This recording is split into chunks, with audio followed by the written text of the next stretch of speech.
In progress. Elohim Melech Halam. Asher Natan Torah. By Mishpati.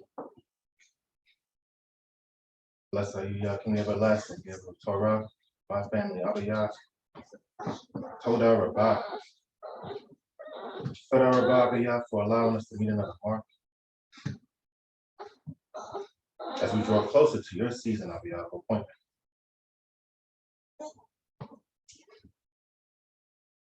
We give honor, HalaYah, and we give praise, and we give thanks, and lift up your most holy name, HalaYah. We thank you for the trials, HalaYah, that you have bestowed upon us. We thank you for the tribulations, HalaYah, that you have given us, HalaYah, to teach us. Leaning up to you, HalaYah.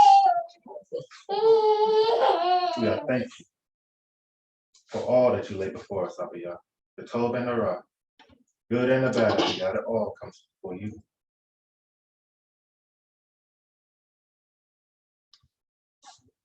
We thank you for life, thank you for prosperity, HalaYah.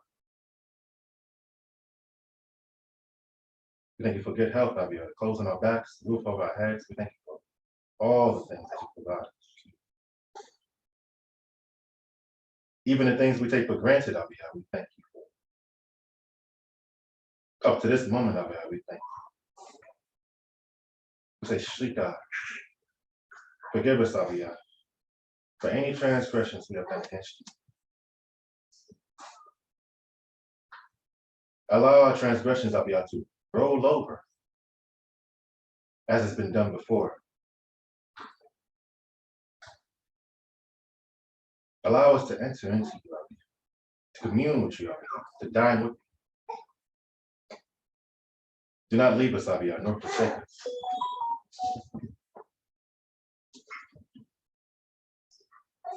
As we are waking up, HalaYah, from this slumber that we have put upon ourselves,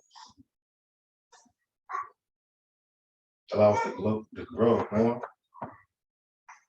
in knowing you and understanding you. Allow the words that are being brought forth, HalaYah, to be edifying to us, HalaYah. Let it be a seed, growing, HalaYah, manifesting, bearing good fruit in its season.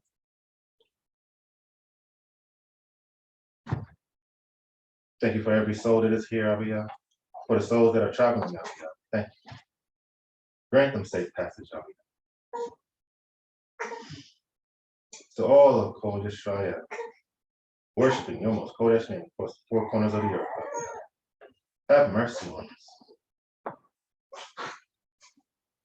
Forgive our forefathers, HalaYah. Forgive us. Hear our cries. Hear our supplication as we call upon your name.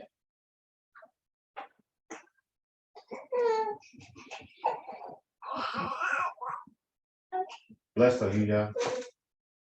Blessed is your name, Yahuwah. Blessed is he who comes in the name of Yahuwah. The character of your son, Yahushua HaMashiach. And all those that are before calling upon your name. We say and agree with one accord. We say, HalaYah. HalaYah. Amen.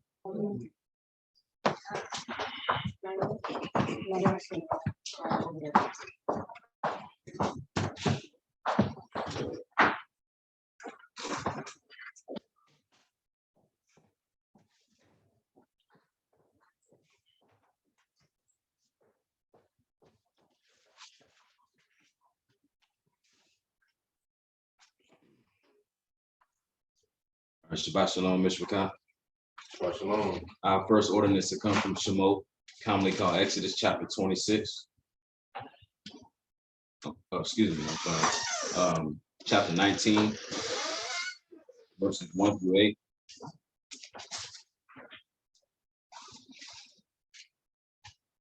It reads, in the third month, when the children of Israel were gone forth out of the land of Mitzrayim, the same day came they into the wilderness of Sinai, for they were departed from Rephidim and were come to the desert of Sinai, and had pitched in the wilderness, and there Israel camped before the mount.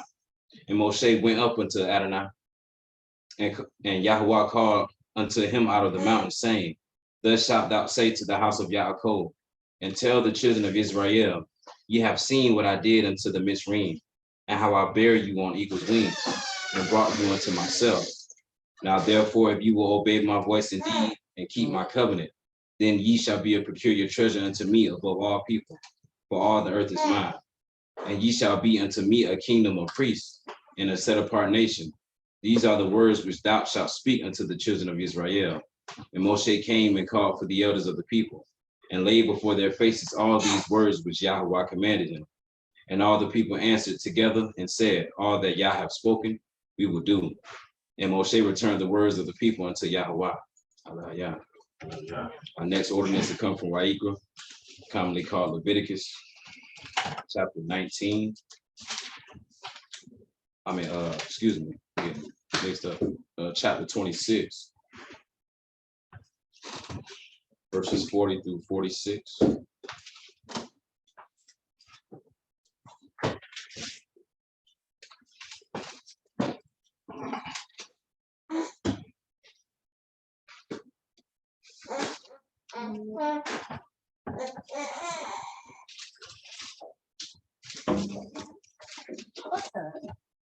Oh, yeah.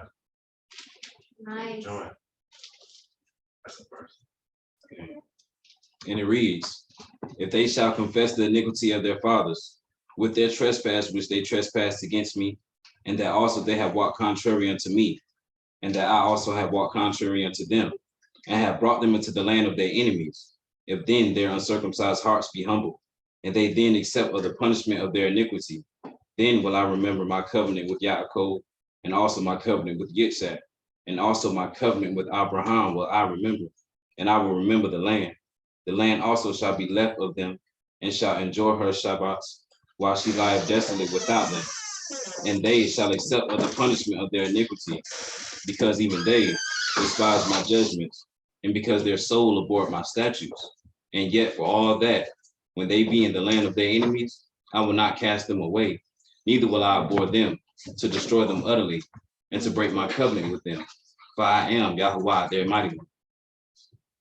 But I will, for their sakes, remember the covenant of their ancestors, whom I brought forth out of the land of Mizraim, in the sight of the nations, that I might be their El. I am Yahweh. These are the statutes and judgments and laws which Yahweh made between him and the children of Sinai and the children of Israel in Mount Sinai by the hand of Moshe. HalaYah. Yeah. And our last ordinance comes from the sacred scroll, commonly called Ezekiel.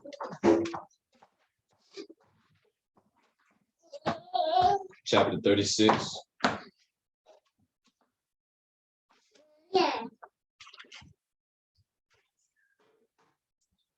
Verses 22 through 28.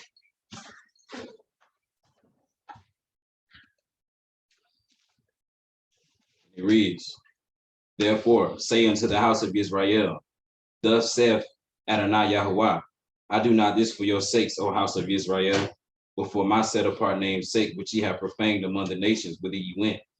And I will sanctify my great name, which was profaned among the nations, which ye have profaned in the midst of them.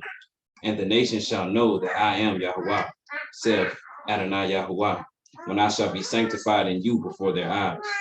For I will take you from among the nations, and gather you out of all countries, and will bring you into your own land.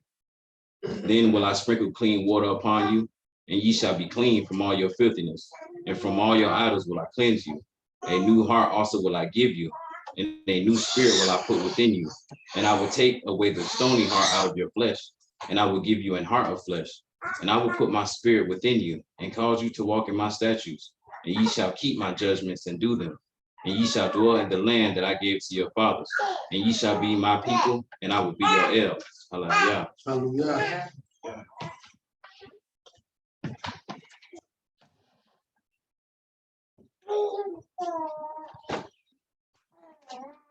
I'll be reading from Shemot, commonly called Exodus, chapter 20, starting from verse 1. Again, I'll be reading from Shemot, commonly called Exodus, chapter 20, starting from verse 1. And it reads, Now Elohim spoke all these words, saying, I am Yah the Elohim, which has brought thee out of the land of Mizraim, out of the house of bondage. Thou shalt have no other Elohim before me. Thou shalt not make unto thee any graven image, or any likeness of anything that is in heaven above, or that is in the earth beneath, or that is in the water under the earth. Thou shalt not bow down thyself to them, nor serve them. For I, Yah, the Elohim, am a jealous Elohim, visiting the iniquity of the fathers upon the children to the third and fourth generation of them that hate me, and showing mercy unto thousands of them that love me and keep my commandments. Thou shalt not take the name of Yahuwah the Elohim in vain, for Yahuwah will not hold him guiltless at taking his name in vain. Remember the Shabbat day to keep it set apart. 6 days should I labor and do all that work, but the seventh day is the Shabbat day of Yah the Elohim. In it thou shalt not do any work.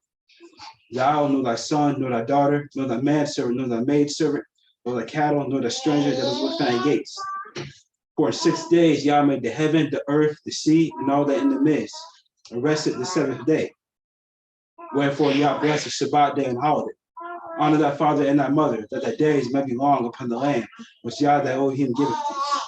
Thou shalt not kill, thou shalt not commit adultery, thou shalt not steal, thou shalt not bear false witness against thy neighbor, thou shalt not covet thy neighbor's house, thou shalt not covet thy neighbor's wife, nor his manservant, nor his maidservant, nor his ox, nor his donkey, nor anything that is thy neighbor. Oh yeah.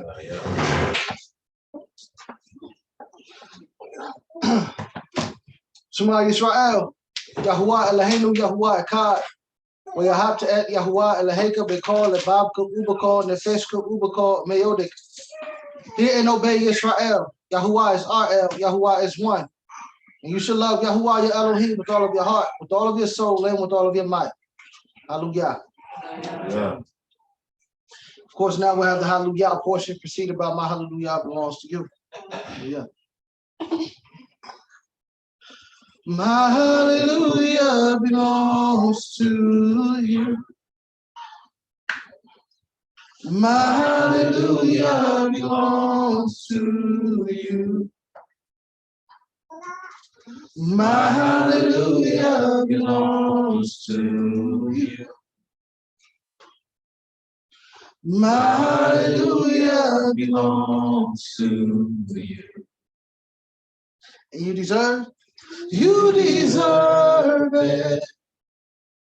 You deserve it. You deserve it. You deserve it. My hallelujah. My hallelujah belongs to you. My hallelujah belongs to you. My hallelujah. My hallelujah belongs to you. My hallelujah.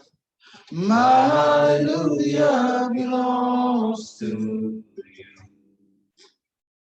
Hallelujah. Hallelujah. So are there any hallelujahs? Anything you want to praise the Creator for? Anything He's revealed to you to reveal to us, or any way you want to express yourself, now is the time to do so. Hallelujah.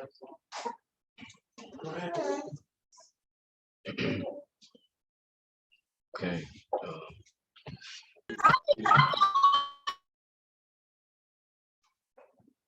Shabbat Shalom, Mishpachah. Shabbat Shalom. Shalom. I just want to give all honor, all praise, and esteem to the Most High for another Shabbat being here, keeping us joined together. And I was talking to Aaron earlier. I just want to give him praise for, little revelations that he's given us. A lot of the times we take that for granted, and it be, little stuff. I'm so used to looking at big fish. I like big fish. That's just me, But the Most High, He's showing me to walk with Him and be thankful for the little things that He gives you. You know what I'm saying? So I just give praise and honor that the Most High is showing me that, and I'm able to take heed. So HalaYah for that. Hallelujah. I got one.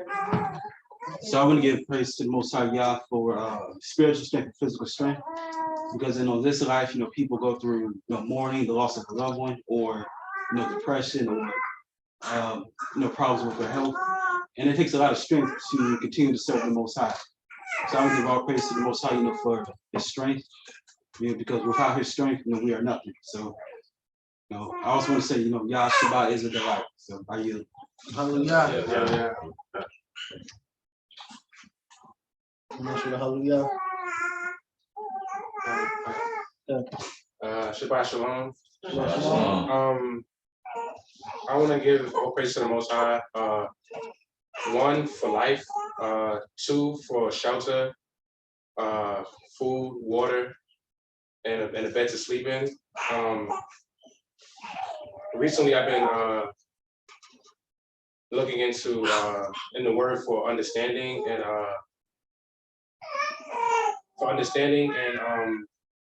and wisdom. Also, I've been studying faithfulness. I do want to give praise to the Most High for trials, because without trials we won't be able to experience and develop our spiritual gain. Being tried is I feel is very necessary in this walk. If you're not being tried, then you won't be able to break the barriers or overcome whatever it is that you're facing. I also want to give praise to the Most High for being able to still move. A lot of people in this life, they don't have. Some people has gone through wars and things like that.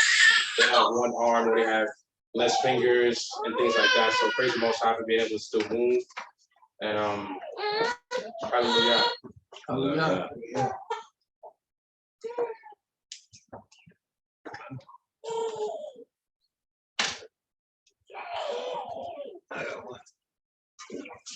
Shabbat Shalom. Shabbat Shalom. Somebody trying to talk on the Zoom? Nah, he just got up. He just came up. Okay. Hey, hallelujah. Y'all quiet today. Everything good with the fam? Okay.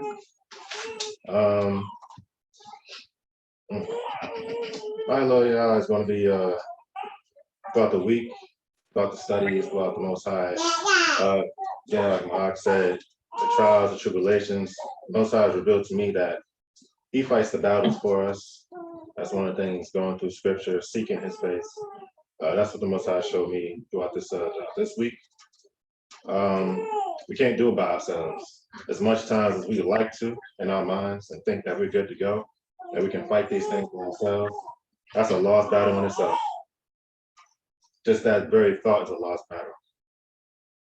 But when you have that mindset and understand that the Most High goes before you, that's when you can truly walk upright and walk in confidence in Him. That's one of the things that the Most High showed me throughout this week, along with everything else and the trials that the Most High has put me through personally. That's the biggest thing that kind of captured my eye this week, just recognizing that the Creator is, if you put Him before you in everything that you do, He will go before you. He will fight for you.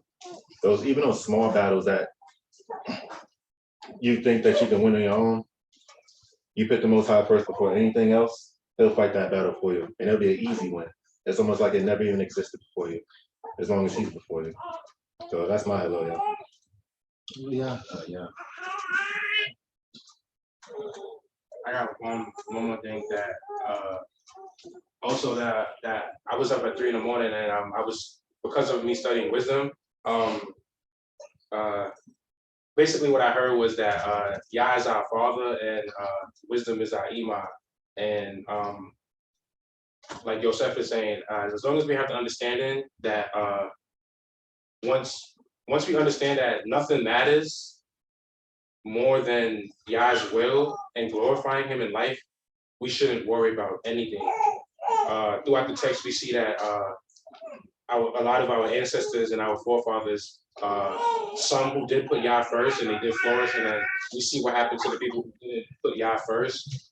And as I'm realizing more and more that once I literally just give it all to Him, I don't have to worry. I'll be at rest and just worry about His will and playing my part in His will and allowing Him to move all the pieces. Okay.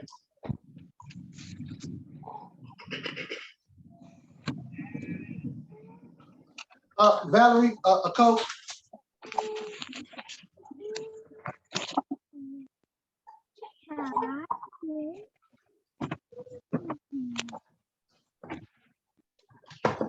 Anyway.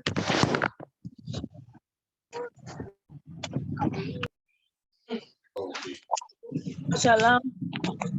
Oh, hello.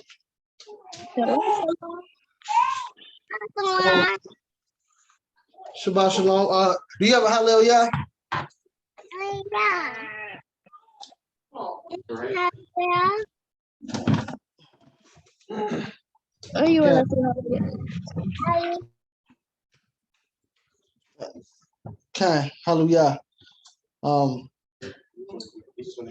So my thought, this, Adon Araya, you had your hand up for HalaYah, possibly? Or maybe it was just a Yeah, mouse. Shabbat Shalom, Shabbat Shalom, Mishpachah. Shabbat shalom, Akeem. Yeah, I just want to say HalaYah for for life, for family, for this gathering we're here today, and with my personal life experiences, what I'm saying, I'm somebody that can tell you that, what I mean, each day is not promised, so we got to value every time we wake up in the morning and get another chance at this life thing. And I'm out here, in South Carolina, I get a lot of time, to just sit back and think and, try to get in the midst of nature and try to evaluate, the importance of just being here, being alive, and trying to play our part in the Most High's, great divine mission. So I just want to say HalaYah for all of us being here today, and the Most High allowing us to come to this moment. And I just continually pray that the household of every individual involved with this moment and everybody searching for the Most High, Yah, Hashem, Yahusha, and spirit and truth, is just dwelling today in peace and safety in this chaotic and wild world that we're living in. Because these are some interesting times that we're living in, but it may seem kind of, tomorrow may seem, so, you don't know what tomorrow may bring, but at the same time, it's actually a blessing that we're all alive to be here to experience what's actually happening in the world today. So, I just want to give thanks and HalaYah, and may the Most High Yah continue to bless us all, and just bless this gathering today. Hallelujah. HalaYah. HalaYah. So I got a question. Well, let me allow them to come in first, and I got a question. Shabbat shalom.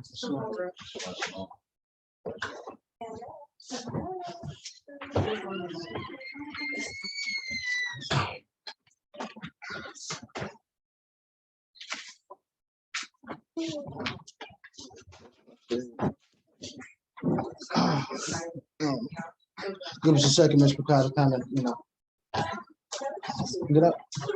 get our lives together in here. Start over.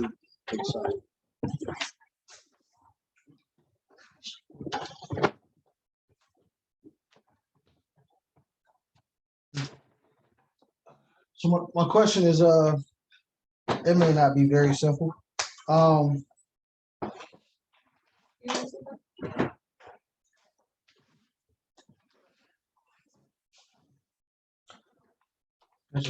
Must be okay. Are you in heaven or hell?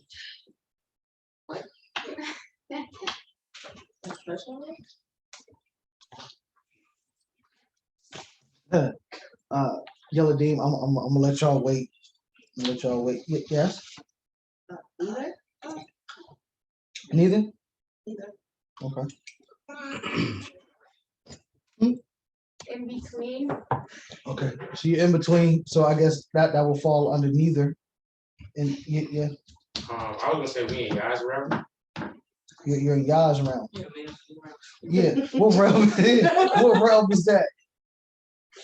What realm is that? Yeah. It ain't heaven or hell, but it's where y'all want us to be. So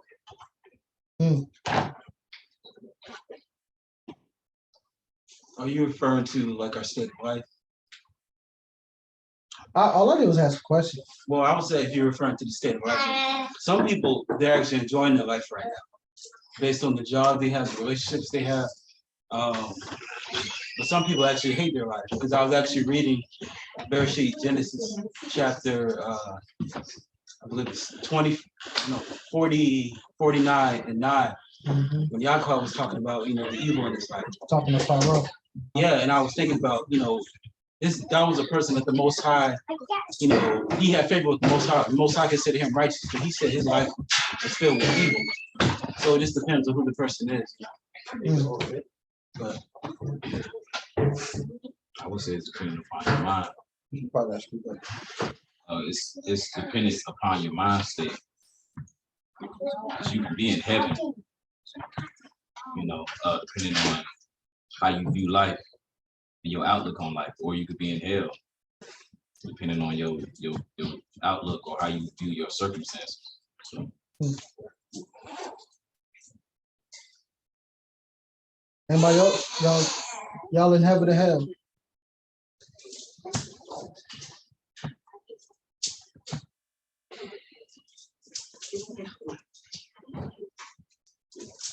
I have another comment. So I always thought that I'm not going to say what my answer is, but if I were to say that life is hell, that would be, putting shame to the Most High.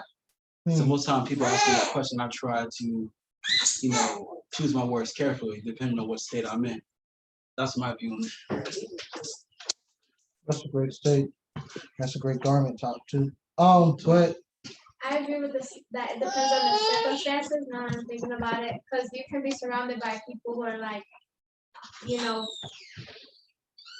demons, or you can be surrounded by people who are like good people, who are like hardworking in the word and are trying to be like, yeah. So then in that case, you would be in heaven, heaven on earth.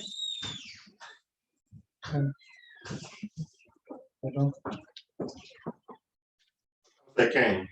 We're living in a state of hell. I mean, What? yo, I'm sorry. let me get my hand. I'm sorry.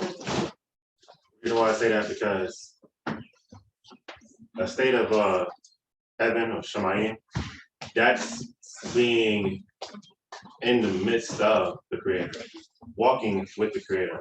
Hence, you have an example of that in the very beginning with the Yan Eden, Garden of Eden. That would be considered a state of heaven or a state of pleasantness continuously.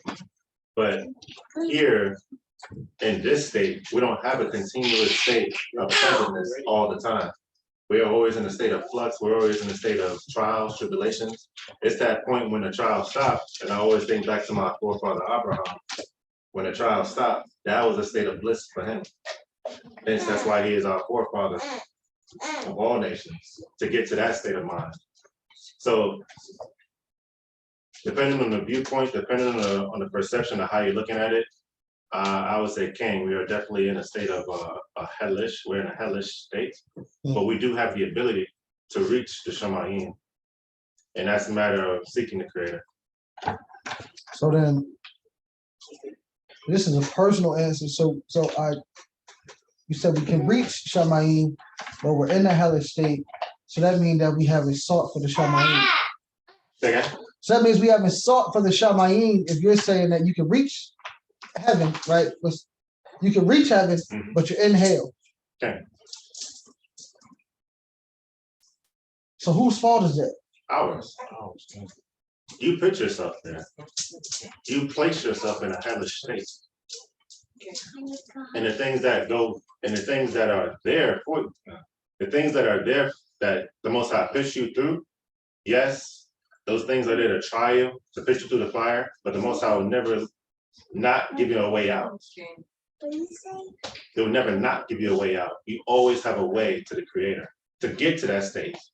It's up to you as the individual to choose to take that. If you don't take that, then you stay in that state since forever. Ima, what you say? I heard you better tell me that one. I said that's personal. The comment that you were making to him, it's personal. Mm-hmm. That's all I said. So then in the aspect, your answer is the state that you're in. Whatever answer you give me, whether you say heaven, hell, or in between, which I don't really know what that means, but if you say in between, that is your state. Go ahead, Akeem. Yeah, I found the precept. It's actually, Bereshit chapter 47, Mm-hmm. verse 9. So I'm gonna read it. So this is a Bereshit, Genesis chapter 47, verse 9. And Yaakov said unto Pharaoh, the days of the years of my pilgrimage are 130 years. Few and evil have the days of the years of my life been. And I have not attained unto the days of the years of the life of my fathers, the days of their pilgrimage. Yeah, then he was given peace of mind because he lived, 17 more years at peace with his son. So, but the thought is, right, Elohim is Yah is the Elohim of the what? Universe. Oh, everything. I'm gonna wait till y'all get past those until y'all give me the right answer. Elohim is the Elohim of the All being. I'm gonna find a precept while y'all keep on guessing. Come on, Elohim, the good, the Elohim of the living. Okay.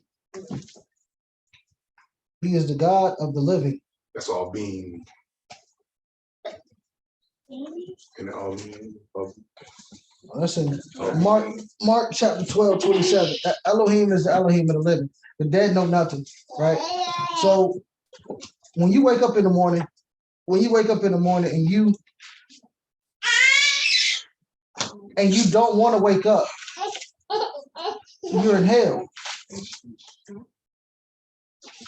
When you wake up, you're like, man, why I gotta get up right now? You're in a state of hell. Why would that be? Because living is a blessing. So if your mindset is, I'm cursed even with the blessing, that's hell. Which in according to our culture, hell is what?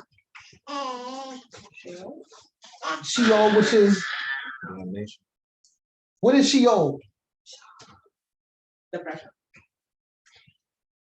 I mean, according to It's death. Sheol is the place where the dead go, which is what? The grave. Hell is the grave. So you're in a mindset of death. You say you're in hell. You would rather death than life.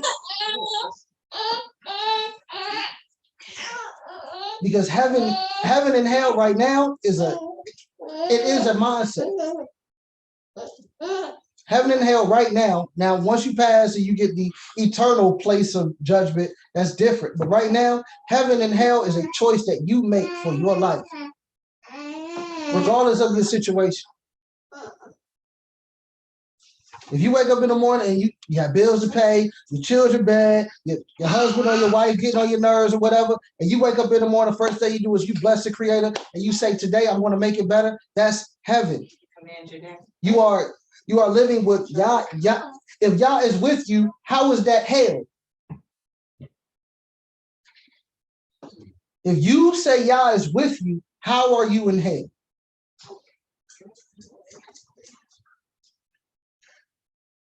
There's no way you can be in hell if the Creator is with you. You would have to be in a state of life because the Creator doesn't deal with dead. That's why the Mashiach said, let the dead bury the... Let the dead deal with the dead. Yes? Can I ask a question? Yeah. Okay, so when Yaakov, when Jacob thought that his son was dead, does that mean that the Creator wasn't there with him? He couldn't hear the Creator. That's why he was Jacob. He descended from where the Creator brought him. He descended to Jacob. You don't hear him call Israel again until he's revived. It says that he's revived or he is resurrected. Once he was resurrected, then he became Israel, and then he went to go talk to the Creator. Isn't that crazy? How he went to go talk to the Creator after he resurrected? He said he went to Sheol. Okay. So he was risen from the grave. His mentality at that point, he was dead. He don't care. The wife I love dead. The son I love dead. I got y'all bad. He was dead. So every day, yes, sir. So interesting enough, I was gonna ask the question. So why would the same person proclaimed dead say that in Leviticus Chapter 47? He said that his days were not. He didn't see a lot of evil in his years. No, he said it was evil. Yeah, few and evil. No, few and evil. And evil. Yeah. Okay.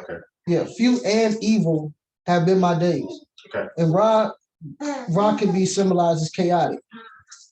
So few and chaotic have been the days of Yaakov. And if you know the story, he didn't really have too much peace in his life.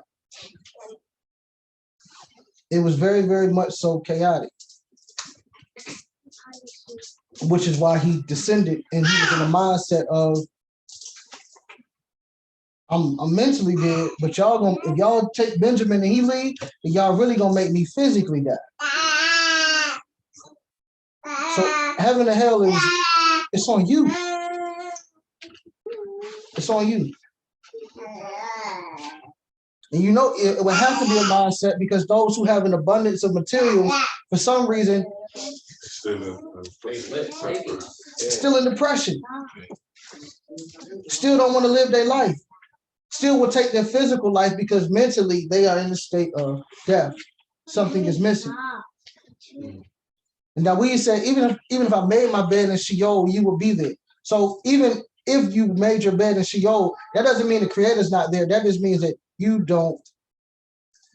not seeking him. It's like your keys in the house, but you don't know where they at. They're here, but you just don't know. You haven't located him. So that means that everybody who's still living, right? And you say you're in a state of hell, that means you haven't located the Creator to pull you out of that grave. Yes, sir. Psalm said, yo, though I walk through the valley of the shadow of death, I feel no evil. For thou art who with me. And thy rod and thy staff, they comfort me. That's what we say it's personal. Whatever you going through in life, it doesn't matter. Those things are temporary. The longer you walking with Yah, you don't even pay that no matter. No, that's why the Messiah can be asleep on a boat in the middle of a storm. That's why everybody acting a fool, running around like, yo, can y'all wake this dude? And he's asleep. Like, why y'all wake me up? It's a mentality. Which you said in your HalaYah, which is if the Creator goes before you, then you'll be in confidence, right? We're actually going to touch on that in the Torah portion. Well, if the Creator goes before you, I don't fear. I'm good. There is no hell. There's just situations I got to deal with. Some chaos that I got to put in order. But if I got the Creator with me, I know it's going to get in order. But if you're in a constant state of hell, that means that you're not asking the Creator to give you the steps to put it in order. You're trying to do it yourself, which is why you're in hell. Yes. Mentality is the way you think. So based on the way you think, heaven or hell is before you. Life and death is before you. Choose life, but if you don't want to, then death, sin, hell, chaos, all of that is right there waiting for you.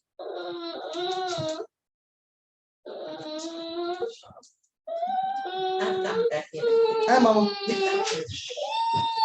A lot of times, the challenges that we experience are teaching us one by one how to handle challenges as they come up. So as a challenge comes up, consider what's the first thing you think? Where's the first place that you go? What, in your mind, where do you go? What's the first thing that you do? Because the intent is for the moment the challenge comes, is to go straight to him. And then that way, when you go straight to him, what we doing, what's going on, what are you trying to show me, what you trying to teach me, then the focus then becomes what he's trying to teach you and not the circumstance. Because eventually you take the test and the test is over. Now, if you fail it, you're gonna have to take it again, which means that you didn't go to the teacher. So you're gonna go through the same test over and over again. But the test is, it's like class. It's only temporal. You pass it, now you move on to the next level. You ain't never gotta see that teacher again. And what you learned in that one, you carry it with you to the next. Exactly. It builds upon whatever you learn. Now, in all actuality, this may sound crazy. If you don't go to the Creator in times of chaos and it's a consistent thing, you really don't believe that he exists. You really don't believe him, know him, trust in him like you say you do when everything is good. You believe in him just like the Christians believe in him. You don't know him, you know of him. And how do you walk in shalom as much as we say shalom, shalom, shalom, shalom, and you can't walk in shalom with shalom? Oh, wouldn't and I can't even say what is she or wouldn't shut my in. In other words, you don't want me here. You don't do that. Anybody say I said Where you going? if you cross the whole bridge, so that's what I'm trying to figure out. That doesn't mean that you ain't driving. Slackly, Miss McCall. Online.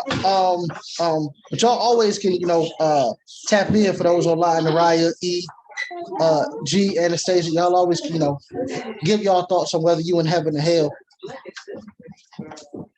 Naraya, I know you can tell us, regards to heaven and hell, and there's some more in the back. To that comment. Oh, go ahead, Akeem. So what came to my mind, right? So you put a good example, even though you walking in That's not what we doing. Like when they say, okay, it's hell on earth out here, it's chaos, world going crazy, all this good stuff, right? So what came to my mind was indeed military days, gun range. We're in the gun range. It's like going on. And you have to focus, right? Get the words I'm using. You have to focus. You have to target. You still got to focus. And the one thing they say, if your breathing ain't right, you're not going to hit that target. You lean in a prone position, right? So when I was thinking about that, when you focus on Yah through the chaos, indeed, like the rod and I staff will accompany me, to guide me. That's through chaos. Once that focuses on Yah, no matter what's going on, even though it's crazy, your vision with Yah is peaceful. Hey, see what I'm saying? So, and you said something, Saki. You said, if your breathing ain't right. If you ain't breathing right. So when you focus, some people say, meditate. When you want to focus on the Most High, you got to be still, calm yourself. So when you calm yourself, your breathing is good. When your breathing is good, then you can hear what you need to hear from the Most High. Okay. And then you can ready aim fire and hit your target. And then once you breathe, on the exhale, you just exhale. So that came to my mind. That yeah, it's chaotic. Every day wake up, like you said, I don't feel like we're gonna do this and this and this and that going on. Boom, you in hell. But if you wake up and say, Yah, I'm focusing on you, guide me through all of this chaos.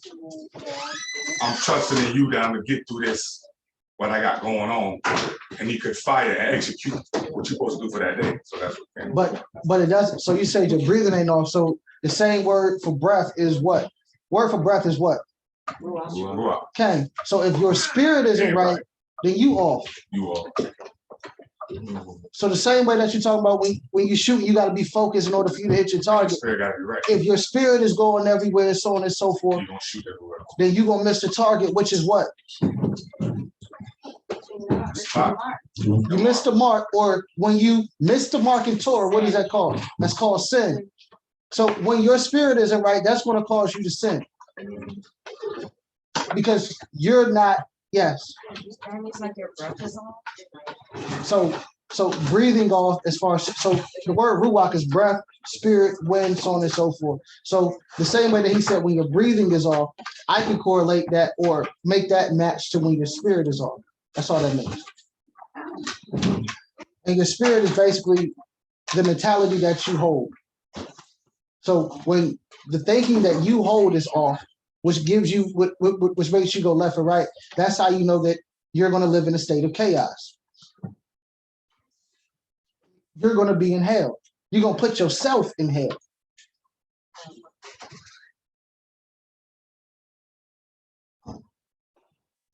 Nope. 1, 2 questions per topic for y'all. The question was, Avid, Azar, Imam. The question was, are you in heaven or hell? I am wherever I say I am. So are you in heaven or hell? I'm in neither. I'll tell you I'm one on earth. This is not neither heaven or hell. This is living. This is earth. This is the land of the living. That's where I am. So heaven could be just as glorious as you want it to be, right here where you are. Or it can be just as hellified as you want it to be, right here where you are. You do not have to die or levitate to go there, wherever it is. So it's a state of mind. And that goes along with what you said about the breathing. If your ruach is off, like I have anxiety. If I can't control my breathing, it feels like I'm about to have a heart attack. So your breathing is so important that you are told to meditate day and night so that you can focus. And if you're breathing in your meditation, you're taking it in and you're giving out. You're bringing in the blessings, blow out the curse. You're breathing in the sanity and letting go the rest. Even when you breathe in oxygen, you let out carbon dioxide, right? So you're letting out some negative stuff that's in you. When you're meditating, it's helping you to get your balance. And breathing is a huge part of that. So if you're not breathing right, if your spirit ain't right, if your heart is all, in shambles, you could be considered to be in hell. But until you fix that, and like I said, you're not physically going anywhere, or you might go to the beach, you might go to a movie or, go see a friend. That will change the mood. But you're not physically dying, to feel, because once you're dead, you don't feel nothing, right? It's dead, it's gone. So your heaven and your hell is right here on earth. Enjoy, make the best of it. It's the dash in the middle. It's what you're doing with your ruach, what you're doing with your everyday. And to land back off of that, Jeremiah asked me this a couple of weeks ago. He says, what's heaven like? I said, what do you want heaven to be like?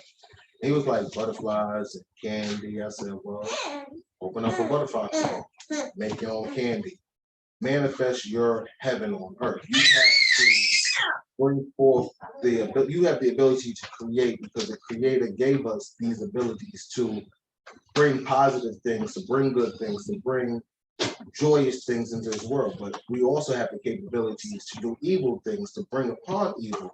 That's why the scriptures tell us that we have to remove the evil from the gates, so the land will not become consumed, information don't be consumed and don't allow to spread.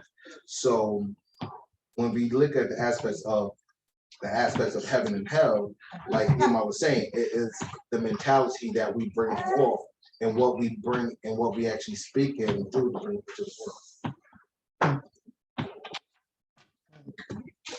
The hell is on you. So that was my thought.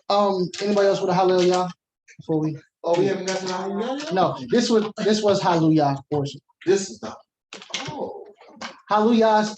If you want to praise your Creator, something revealed to you to reveal to us, or a way in which you want to express yourself. Oh, yes, ma'am. My HalaYah is, can we all sing the HalaYah? My hallelujah belongs to you.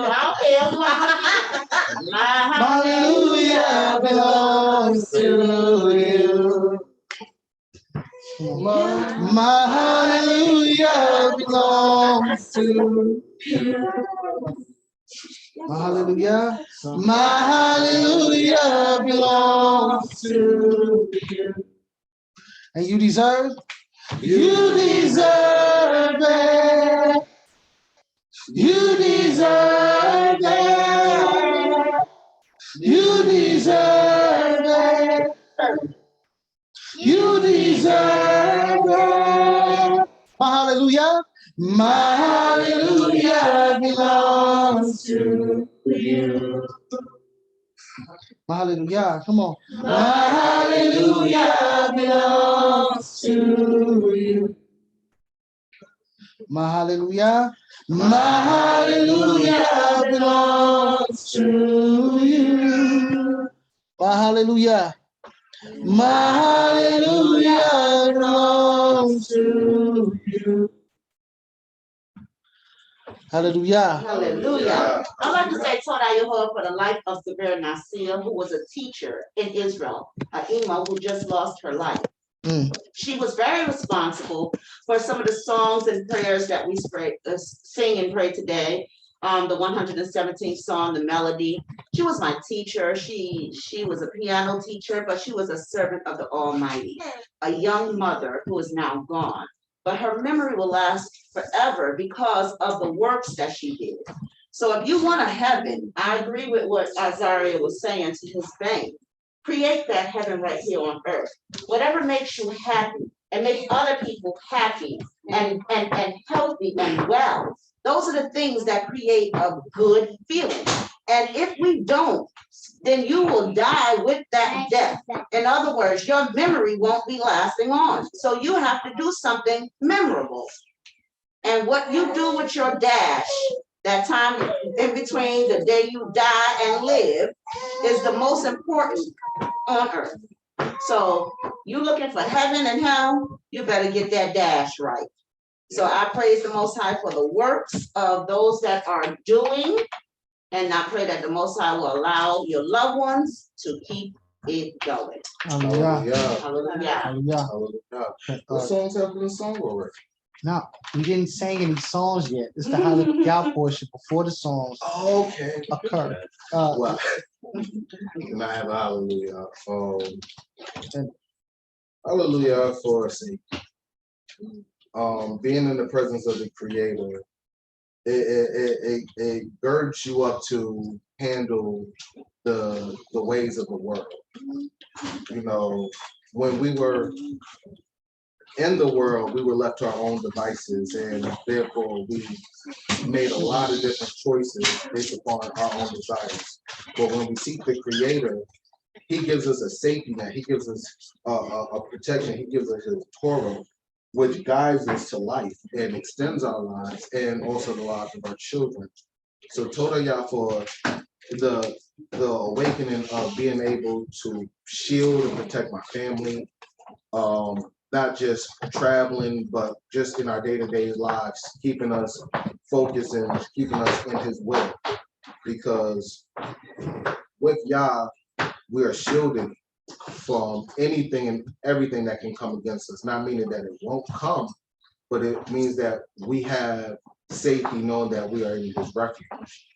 But when we lose Yah, kind of like you were saying earlier, when we miss that mark, it allows us to become vulnerable to the things that can harm us mentally, spiritually, and physically. So HalaYah for the safety and protection of His will and of His word. And HalaYah for just allowing us to just be with family and friends and being able to praise and esteem Him together. So hallelujah. Hallelujah. Yourself, you have a thought, I think? Okay, just make sure. No, Ema just brought out some gems, which I didn't pick that up. But it just makes me think about literally the very, very beginning. I said it before, talking about Donnie Don, the Garden of Eden. It really means pleasantness, if you look at the word. So that was what you would consider a state of heaven there, especially how the Most High was walking amongst that whole entire setting. If He's walking in that setting and things are pleasant for you, that's heaven. But to be kicked out of that, ejected out of that, because of your own mistakes and your transgressions, that would be considered a state of hell for you. And now you have to again get back to that state of pleasantness, continuously seeking to create a space. It gets deep at that point. So I only, but hey, that's the thought that came to mind. Don't be expelled from the garden. Yeah, it's a state of, so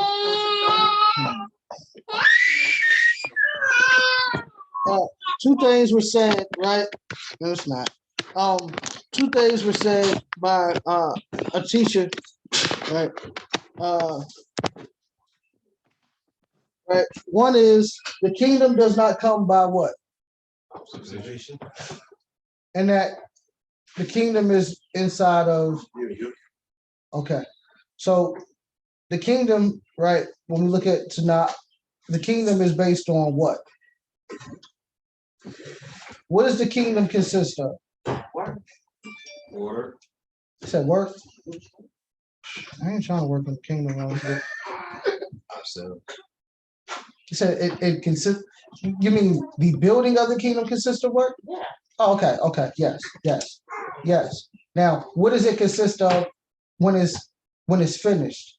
Oh, glory, beauty, splendor. Joy, shalom, peace, Paradise. Okay. Yeah. Well, scripture says righteousness, peace, and joy in the Ruach. That's the kingdom of Yah. That's it. So you build that, you build your little part, right? The kingdom isn't the kingdom coming down from heaven, right? The kingdom coming down from the Shemayim is not something that you're gonna see floating from outer space and coming down. So if you got that thought in your mind, just go ahead and toss that to the side. The kingdom coming down from the Shemayim are the thoughts and the plans and the purposes of the people that he placed it in manifesting on earth. So if you're waiting for the kingdom, you're waiting on yourself. You're waiting on yourself, one, to get out of the mind state of hell, right? Which is cluttering your mind, and then allow the creator to place heaven inside for you to manifest it. So if everybody does what the creator has placed inside of them, then heaven is created within a community. Heaven is not an individual manifestation, right? Because your little piece of heaven, if I got hell, I'm gonna interrupt your heaven. Please repeat, the kingdom is what you think? The kingdom doesn't come by observation, and the kingdom is inside of you, which means you're not going to observe the kingdom coming. It's not coming out of the sky. You have to bring it to be. What part?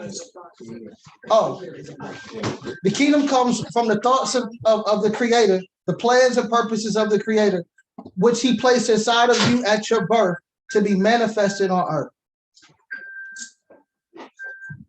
So if you think this is hell or your mindset is hell, you are preventing us from bringing forth the kingdom. You are the evil that the creator told us to get out of the camp.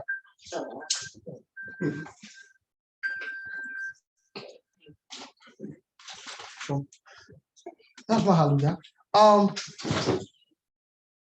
So can we establish the kingdom before his return? We're not gonna do that. His return meaning the return of the consciousness of the creator. That's safe. We can't establish it, right? But we can begin to build it. The Most High, and the reason how you know this, right, is the Most High said in the book of Vayikra, or Leviticus 26, right, that when we are in the land of our captivity, so on and so forth, right? When we are in the land of our captivity, if our uncircumcised hearts then become humble and we accept the punishment of our iniquity because our soul abhorred his statutes and his commands, if we turn from that and we seek his face, then he'll remember the covenant, right? So the first aspect of building the kingdom is returning to the mindset of the kingdom. The mindset of the kingdom is Torah. So if we return to Torah, now we have laid the groundwork for the Creator to come in our midst. That his return, right? The seed of David, right? Because right now we don't have a seed of David, so the seed of David must be in our midst. When the seed of David comes, and he's the one to establish it, as in allow all other nations to know that this is stamped. But what you do is you lay the groundwork, one plants, one waters, and we begin to build the community for the Creator to be in our midst. So I hope that answers your question. We don't establish it, but we build it for it to be established. It made me think of my mitzvah. I don't have it on, but when it talks about when you have to go to the bathroom, you have to clean, you have to dig up because the Most High can't be in the midst of mess. Okay. So you go outside the camp. You have to go outside the camp to do your business.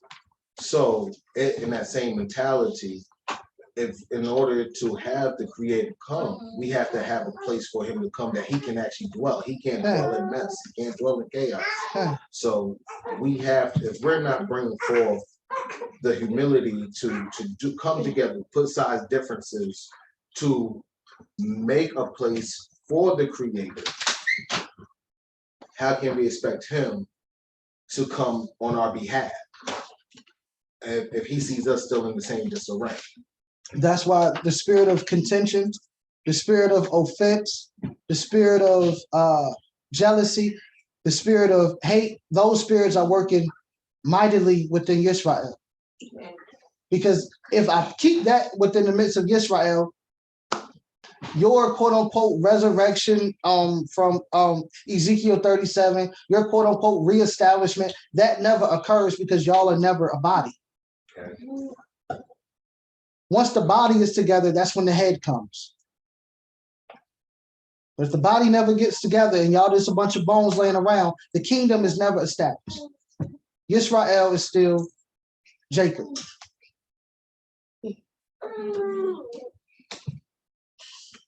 So y'all can keep bickering and playing if y'all want to. Okay, are there any other thoughts, comments, questions in regards to, or any other HalaYahs? Okay, I don't have a HalaYah. My family lost our matriarch yesterday. So y'all could keep my family in y'all's prayers. I'd appreciate it. Okay. Understood. Okay. Any other? Okay. We're gonna go into praise and worship, then we'll go into the Torah portion. So let's prepare to praise the Creator. Colt, you good? The healer. I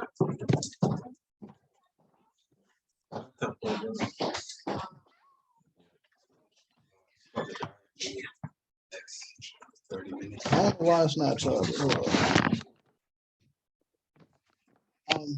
Tahila, if you can lead us in praise and worship while I try to figure out why it ain't.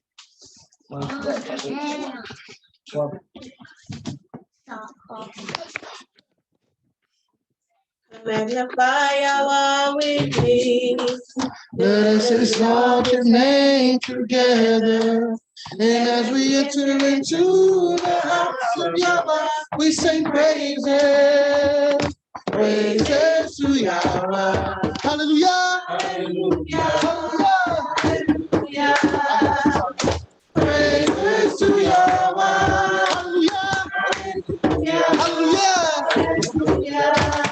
We sing praises to Yahweh. Come magnify Yahweh with me. Let's exalt his name. And as we enter into the house of Yahweh, we say praises. Praises to Yahweh. Hallelujah. Hallelujah. Hallelujah. Praises to Yahweh. Hallelujah. Hallelujah. We say praises to Yahweh. One more time. Come magnify Yahweh with me. Let us exalt his name together. And as we enter to the house of Yahweh, we say Praises. Praises to Yahweh. Hallelujah. Hallelujah. Hallelujah. Praises to Yahweh. Hallelujah. Hallelujah. We sing. Praises to Yahweh. Praises. Praises to Yahweh. Praises, hope. Praises to Yahweh.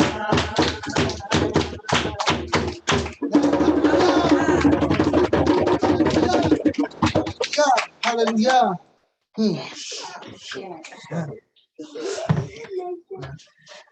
We honor you, Almighty God. And we worship. And we worship your name. We worship you. We worship you, Almighty God. Magnify. We magnify our praise. We give you praise. We give you praise, Almighty God. Almighty God. For without you there's no life. And we are grateful. We are grateful.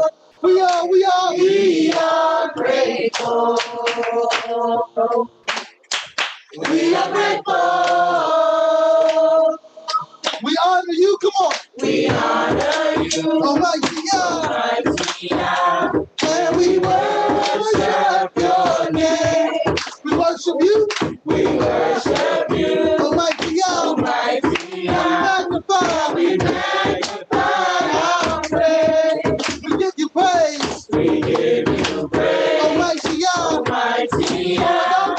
For without you there's no life. And we are what? We are grateful. We are grateful. We are grateful.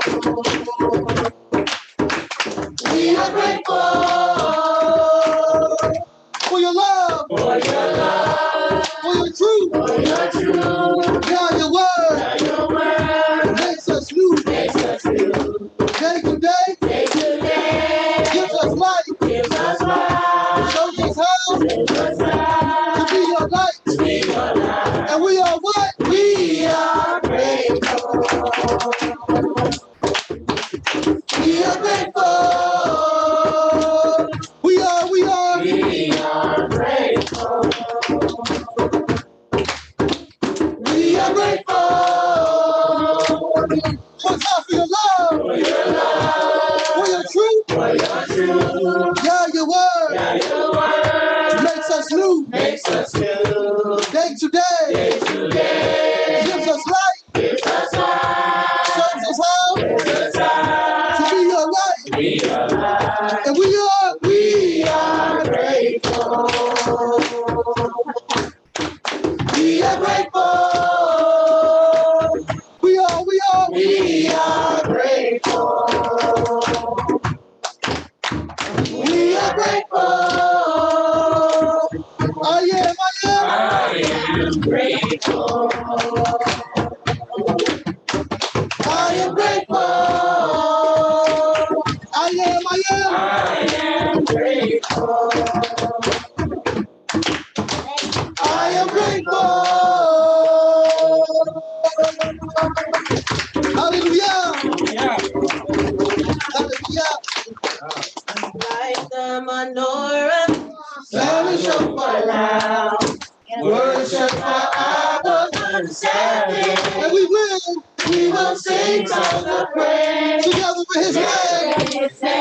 It is Shabbat today. It's time to worship. So we gonna light the menorah. Come on. Light the menorah. Sound the shofar. Loud. Worship our Abba on Sabbath. We will sing songs of praise. Together in his name. It is Shabbat today. It's time to worship. One more time, light the menorah. Come on. Light the menorah. Sound shofar. Loud. Worship our Abba on Sabbath. And we will sing songs of praise. together with his name. Together in his name. It is Shabbat today. It's time to worship. So hallelujah. We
Hallelujah, hallelujah. Hallelujah in the morning, hallelujah in the night, hallelujah in the midst of day. Hallelujah in the morning, hallelujah in the night, hallelujah in the midst of day. Come on, hallelujah, we say, hallelujah in the morning, hallelujah in the night, hallelujah in the midst of day. One more time, come on, hallelujah in the morning, hallelujah in the night, hallelujah in the midst of day. Well, you are worthy, you are worthy of all the praise. For all of your marvelous ways, for all of your marvelous ways. There's no more to say, there's no more to say. But Abba, we thank you, Abba, we thank you, Abba, we thank you, Abba, we thank you. You are worthy of all the praise. For all of your marvelous ways, for all of your marvelous ways. There's no more to say, there's no more to say. But Abba, we thank you, but Abba, we thank you, Abba, we thank you, Abba, we thank you. So we say hallelujah in the morning, hallelujah in the morning, hallelujah in the night, hallelujah in the midst of day. Hallelujah in the morning, hallelujah in the morning, hallelujah in the night, hallelujah in the midst of day. You are worthy of all the praise. For all of your marvelous, for all of your marvelous ways. There's no more to say, there's no more to say. But Abba, we thank you, Abba, we thank you, Abba, we thank you, Abba, we thank you. Oh yeah, you are worthy of all the praise. For all of your marvelous ways, all of your marvelous ways. There's no more to say, there's no more to say. But Abba, we thank you, Abba, we thank you. Yes, Abba, we thank you, Abba, we thank you. So praise him, come on, praise him, praise him, praise him, praise him, praise him, praise him. Say hallelujah, hallelujah. We say praise him, come on, praise him, praise him, praise him, praise him. Say hallelujah. One more time, praise him, come on, praise him, praise him, praise him, praise him. Say hallelujah. Praise, praise him, praise him, praise him, praise him, praise him, praise him. Say hallelujah. Hallelujah in the morning, hallelujah in the morning, hallelujah in the night, hallelujah in the midst of day. One more time, hallelujah, come on. Hallelujah in the morning, hallelujah in the night, hallelujah in the midst of day.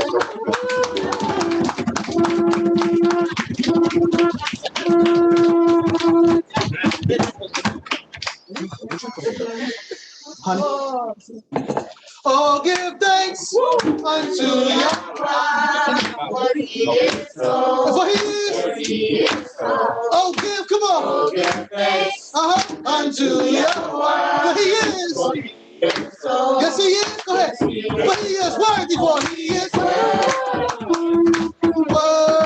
worthy, for he is so.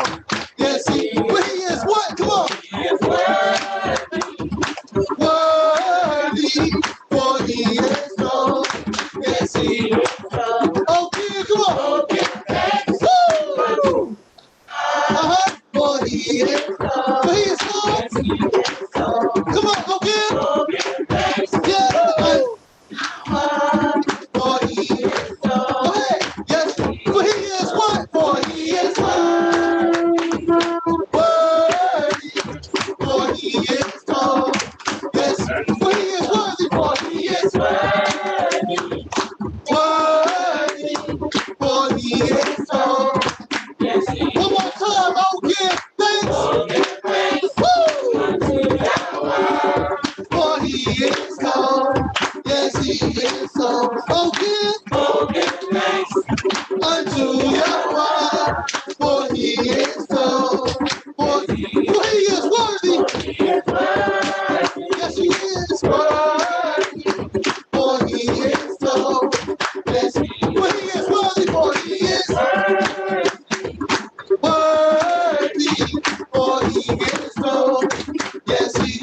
Hey, so that beat was fire. I was gonna keep on going just to hit a beat, but we gotta stop. Hallelujah!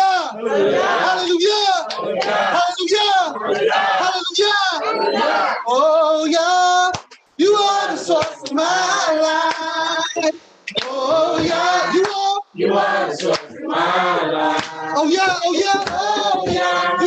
You are the source of my life. And there's none like you. Oh yeah, come on, we say. Oh yeah, you are the source of my life. Oh yeah, oh yeah, you are the source of my life. Come on, oh yeah, yes you are the source of my life. And there's none like you. You are El. You are El. You are King. You are King.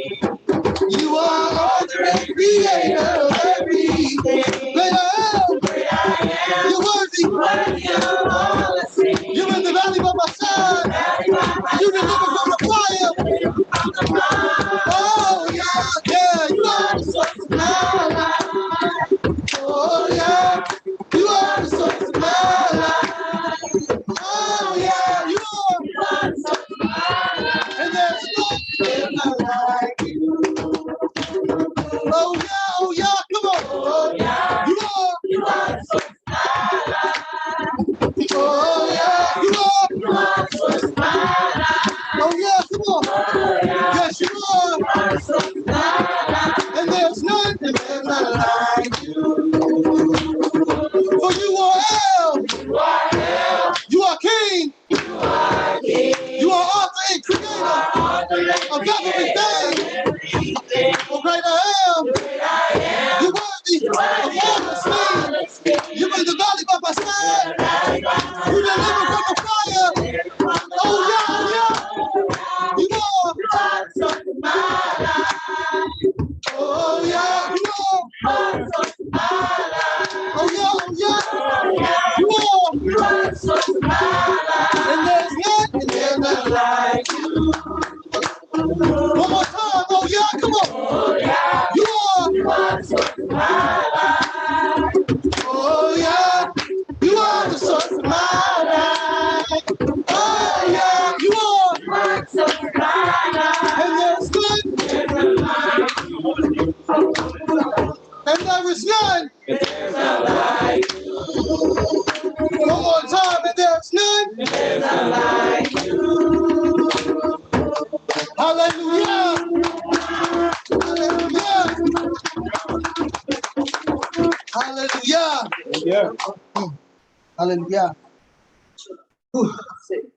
Y'all good? It's fans blowing. Y'all good? Y'all good? Y'all all right? Jeez. Hallelujah. Anybody else got any? Our hearts and minds clear?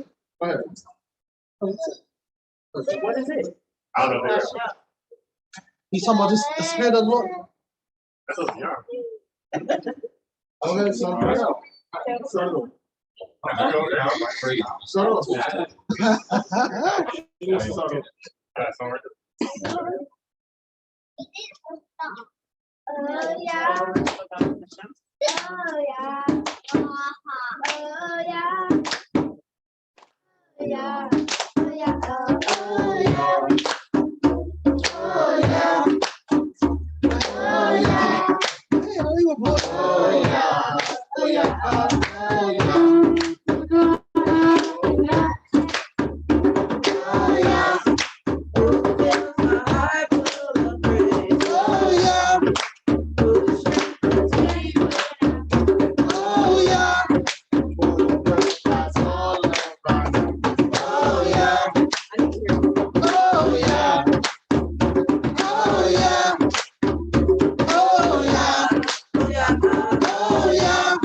Hallelujah. Hey, y'all can be seated. Hallelujah. Hallelujah. Pastor,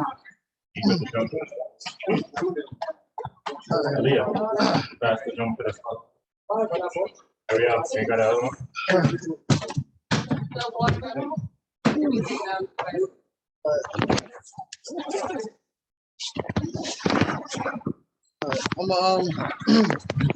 I'm gonna put on the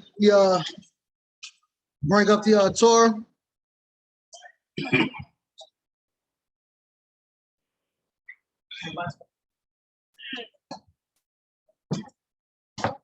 Just passing out water.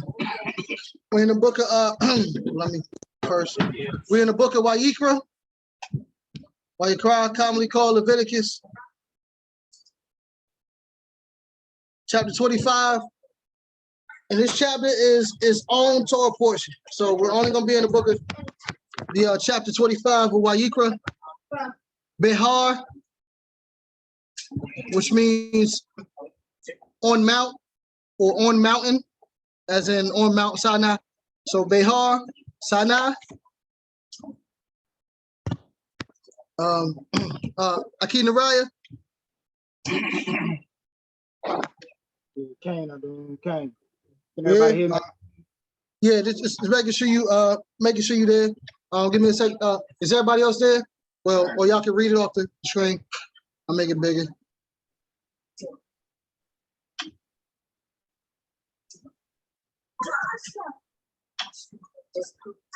All right. So this is Vayikra 25.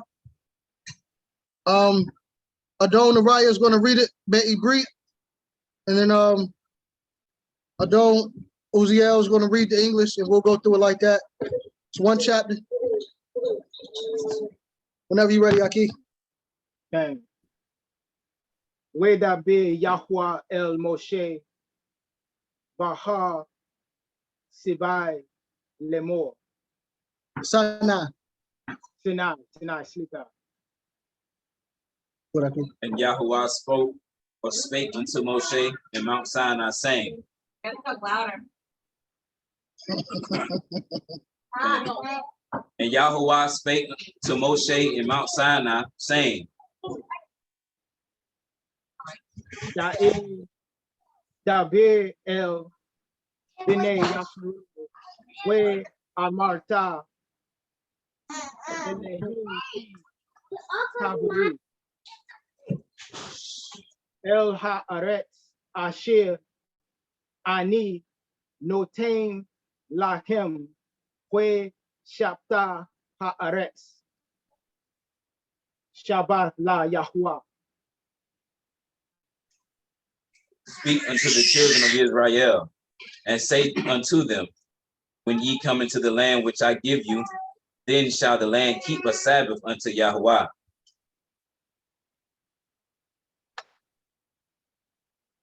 Shesh Shanim Tizra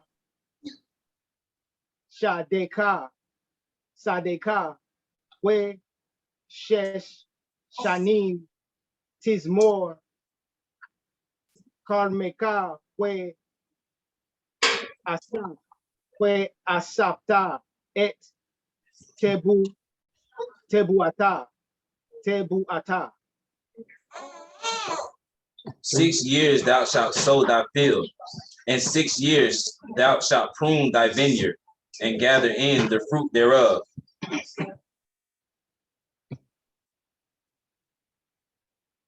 Uba Shana Ha Shebiat Shabbaton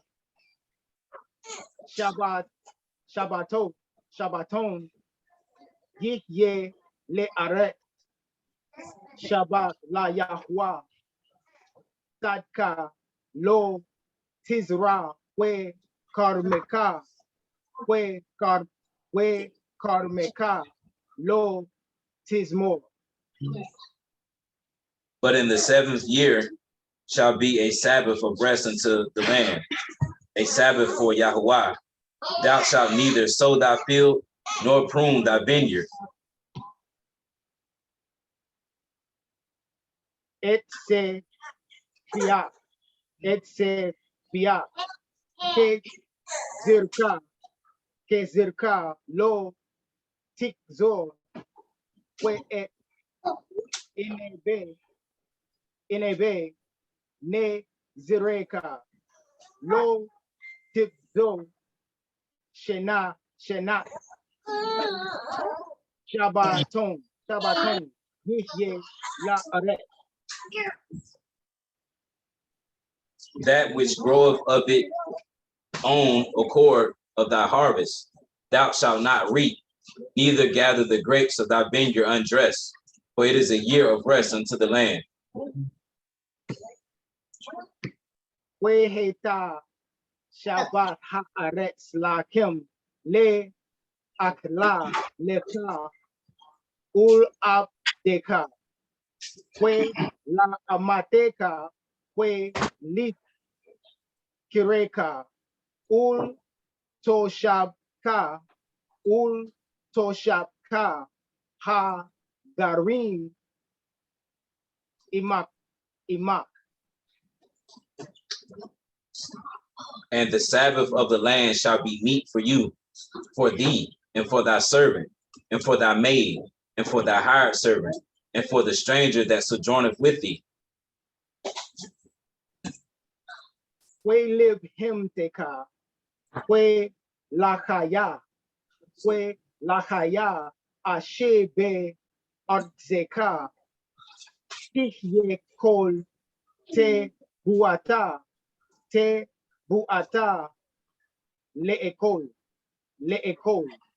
Okay. All right. So what is that saying? For those who have the scriptures, read 1 through 7. So what are you supposed to do? When you have your land, you're supposed to, you reap and harvest for the 6 years, but you have to give it a chance to rest. You don't gather it to make money. You gather it to just eat, so you and your family are eat off the land. Not just you, but anybody who's associated with your family, the livestock. But that's the chance for the land to have the same rest that we have. Are you supposed to gather? Not gather as far as like gather to store, but as far as like if I'm going to eat today, grab what you want to eat for today.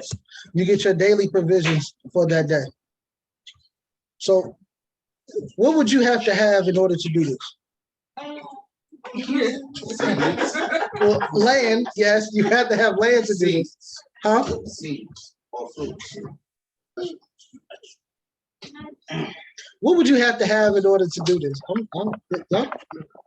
I'm gonna say a community because that's a lot of work, to plant and then reap, to take care of all that. I'm about to plant an acre on the land. That's not land. Oh, water. For real, you mean? Water? Yeah, you have to have water. Yes. Oh, rain, sunlight. You would have to have land, you would have to have seed, you'd have to have water. Okay. What would you have to have in order to do this? Can we have a hand? You said You need to know the knowledge of what to do. okay, yeah. Yeah. Yeah, but You talked about this before, the will to work. Ooh, the will to work. Yeah, for 6 years, absolutely. You're getting close. The opposite of that. Go ahead. Opposite of will to work. I'm waiting on you. Go ahead. No, you just lost me. Yeah, opposite of that. Yeah. So I'm gonna go with scripture. Need a maid servant, male servant, foreign hand. So things in scripture that you actually need in order to fulfill them. Hold on, you need to tell me. Huh? Okay, you're getting closer. Y'all need to glean off the young man. He said patience. Children. He said Children to till the ground for us. Look, got enough. We gonna tie a garden Come on, rake to listen, each one of them. he said, so for 6 years, you are in a habit of doing something. For 6 years, you're in the habit of sowing and reaping. Consistency. You say that again, though? Discipline to what? I'll say consistency. Cain, the opposite of the will to work is the will to obey, to stop. Oh, I'm going on vacation. Because in the 7th year, you're not supposed to do any of that. So that's just like you working, right? You working 6 years, right? Everybody got a job. So you working for 6 years. And the Most High say in the 7th year, you stop working. You stop working and he's going to provide every day because you're supposed to go out in the field every day. You can't gather. So every day you go out into the field, your maid servant, your male servant, your cattle. That means that this must be a very plentiful natural growth in this 7th year. I mean, it's something else that goes on with it, but that goes a little bit further down the chapter. But you have to have the discipline to not work and the patience. And there's something else that you have to have in order for you to do this. Thank you. Faith and trust in your creator that he's going to allow you to eat every day without working. Okay. Yes. Yes. There's a farmer who actually goes by that rule. He will not plant anything or pull it off of the vine, the tree, or anything. But in his yard is enough to go and glean the field, like you're supposed to do when you leave in for the poor people and the travelers. You leave that food so that you don't reap everything.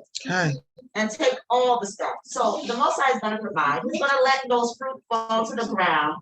And the beautiful thing about this farmer is he says that at the end of the time that, you're not picking anything up, the nutrients from those fruits and vegetables that are left on the ground are absorbed into the soil so that it can strengthen the soil to give you another great crop the very next year. So in the 7th year, you do nothing, and all that richness from the fruit and vegetables that you don't touch goes back into the ground, and it naturally revitalizes itself. Okay, go ahead, Akeem.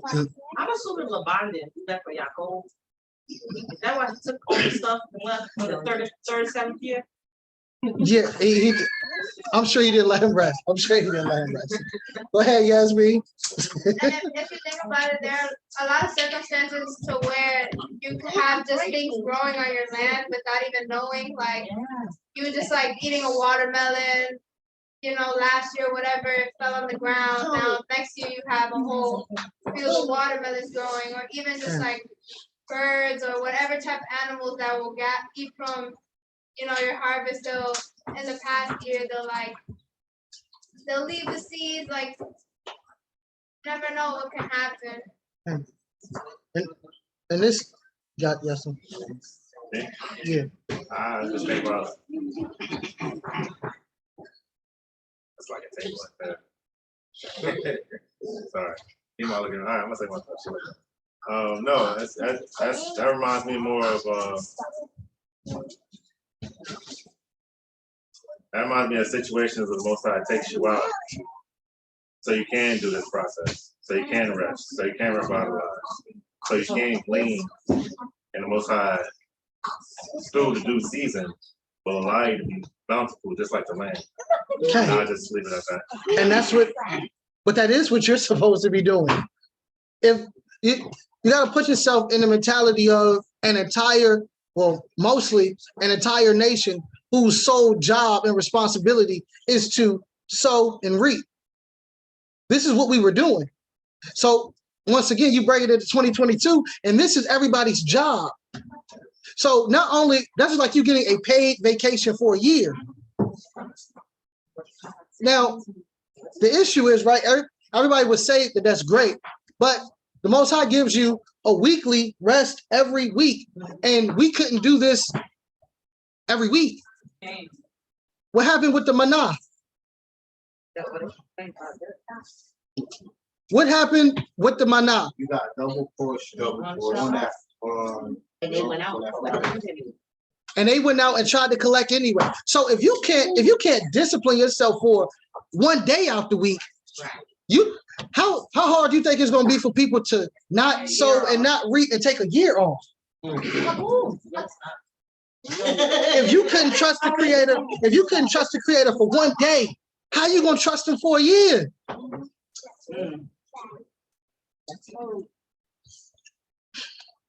It sounds good. But that's not Yisrael. That's real. We have a problem with trusting the Creator for one day.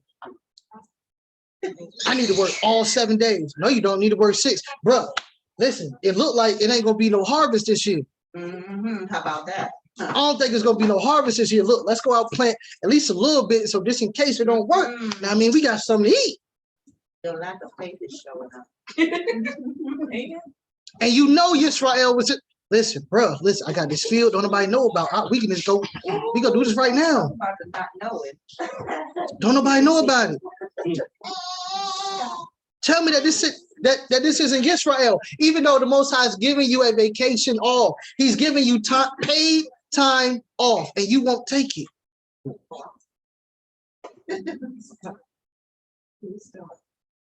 Don't look at the period 4,000 years ago. Look at now. Would you do it now? COVID was a great example. All bills on hold. You're not getting evicted. Your lights won't get cut off. Everything's on hold. And how many people were still trying to go to work? Everything's paid. Nobody got evicted during the first 2 years of COVID. You couldn't. Your lights couldn't get cut off during COVID. They couldn't. And they told you stay in the house. And you willingly went back outside to go work. Including myself. Because the Most High did fight for your job. You fighting for it. No, I need to go to work. You gonna let me work? Look, can I work from home? No, stupid. Sit down. But you couldn't do it then. How you gonna do it when the Creator put you back in your land? If you can't see the parallels. But you Israel and you know Torah. Yeah, all right. Sound good. This year was to feed the poor. It was to feed you. The Most High said everybody has land. So you can't even say you poor. You got to glean from somebody else's yard. This is when you get into the land. Yeah. So everybody has their own plot. There's no excuse.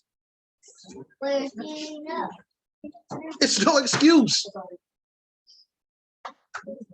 Where's your faith? It shows. It's not gonna say, I got you, HalaYah. It's not gonna say test coming. Ain't no sign that's gonna say this is a test from the Creator. If you don't see it, if you can't discern, then you're gonna do what you feel that you need to do instead of what the Creator told you to do, because you really don't know His Torah. In order to take it from 4,000 years ago and put it on today, what does it look like today? HalaYah? A lot of it could be also, you got 6 years of doing work. The problem with Israel is, if you're not doing the work during those 6 years, then the 7th year, yeah, you're not going to trust the Creator, because you already know that you wasn't doing what you're supposed to do during the 6 years. So you're really not going to get anything on the 7th year. So a lot of us, it's what we see because of what we've been doing. So even when we're looking at, the things of the law, a lot of times it's us who can't do the law because we're choosing not to do the work, the preparation. Just like I always get mad with people because it's like, Friday is your preparation day. You running around on Shabbat when you had a day to prepare. So it's the same thing. He gave you 6 years to prepare for this one moment. That's a lot of years for 1 year. You know what I mean?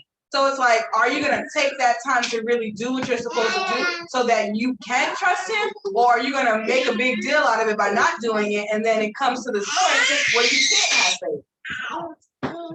Okay, Mama. The preparation, she made an excellent point. That's what it's all about. It's like leading up to that moment. Every 6 years, you should be leading up to the 7th. Every 6 days, you should be leading up to the 7th day, the Shabbat. The Shabbat is the only day with a name and a blessing. So the other days are meant for you to, hustle and get your stuff going. He said work 6 days a week. That includes Yom Rishon. So we took the day that they gave us and do all our chilling and relaxing. But on Shabbat, we do all our work, push it all in. It's something wrong there. It's a preparation. We don't prepare our minds. Because I'm thinking like 6 years, I'm taking grain. I'm going to put a little bit away for flour and And, you know, we got storehouses. Okay. Who would think we were? You know, we didn't just go outside and say, okay, well, there's food today. No, we have food in our storehouses, in the cabinet, in the cupboard. We prepared. So for you to say you didn't have any food, I like that analogy. That's because what you were doing or were not doing. Okay. So the Most High is giving us opportunity to prepare ourselves, mind, body, and soul. Everything you need. When we were in Israelite Institute growing up, the school for the Israelite children, we learned the curriculum of Israelites. And we didn't go to school on Friday because we needed to prepare for Shabbat. Okay. So 4 days of school. And they were putting out geniuses, graduating from college and high school at 16 and 17 years old. And all Torah minded. But we had to prepare ourselves for that. If you didn't prepare for the test that they were giving you annually for those students, and you know you only went to school 4 days a week, then you're gonna fail. Period. You're gonna fail. So if you prepare your mind, prepare your time, balance your act, because that's what it's all about. If you're telling the children, we have to do this and a third, 6 days a week because the 7th day is the Shabbat, then you should not have to go in their room and see them ironing clothes and, you know, trying to clean up and stuff on Shabbat. That's violation. Mm-hmm. So what happened with the manna is we didn't believe. We didn't believe. The reason I went to work during the pandemic is because I didn't believe that they weren't going to tell me my bills ain't going to get paid and I'm going to be all right. I didn't believe them. And so it goes to show you that some of them had to pay at the end. So for me, sin is like a credit card. Sin is sin now, pay later. You may not pay right away. So you're not thinking that you got 6 years to prepare or 6 days to prepare. And you bust out on the 7th year and start pulling stuff off a tree. You watch how your next year goes, if you make it. So we gotta trust not only Yah, but the process. The Most High is in the process. He's in the journey. He's in the details. Yah is in the details. I love what this young lady said earlier about the birds and animals. They're doing their work as well. So they're taking from the seeds of the fruit that you leave out, and they're planting as well. You leave for a year and come back, you're gonna have stuff that you didn't even know you had. I have a sister in Philadelphia who plants all the time. She just pulls something and says, I don't even know what this is or where it came from. She found one Torah. But I love it, and I'm gonna investigate it and see what this is. And I'm sure some little birdie or some little animal went and did something and she didn't have a clue. But the Most High is so good that he gives us direction. And if we listen, the blessing is in the instruction. You don't even have to understand it. Moreh, Yohanatan used to say, do Torah and then you'll understand. You cannot sit there trying to understand Torah without doing it. So unless you are in the midst of it, in the action of doing, you will never know. You just reading pages, you just reading words on the screen, reading words in a book, but you don't know what they mean. You have no idea. You don't know what they mean. Action. And this is a living word. It will testify against you. So when the man went and got that manna, who told on? The worms, right? It made his food nagging. Whereas any other day of the week, it would have been told, right? He tried to catch up extra. I'm gonna put some in my pocket for later. That's not what he told you to do. And because of that, the results told on him. So you can't be a righteous person in secret. And you can't be an evil person in secret. Because all your dirt and your good is going to show. I don't care about that secret field with your friend. We're going to go and plant. Nobody have to know. Yah knows. The animals know. I'm going to tell you, he's going to visit you. And your guilt will talk to you in the middle of the night. Scripture says nothing, there's nothing hidden that shall not be revealed. Absolutely.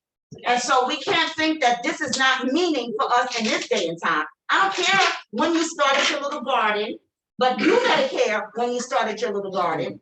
Moreh in Georgia, I gave him a challenge about 20 years ago. I challenged everybody to start planting, and he took that challenge seriously. It took 6 years before he was able to see something from his fruit trees. By that 7th year, he was pulling stuff down like, oh my gosh, I got fruit all over the place. And he's repeated that cycle about 3 times already.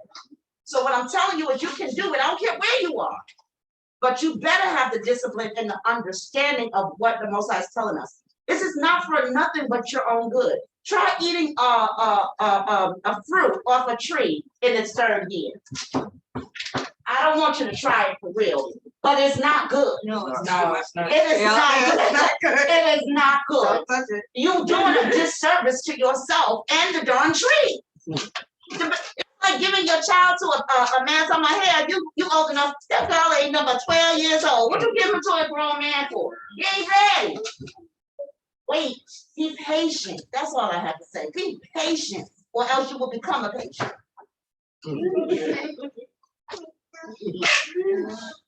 Well, also it shows the accountability. I was listening to what everyone was saying. And you asked the question. You said, "How would you apply that today?"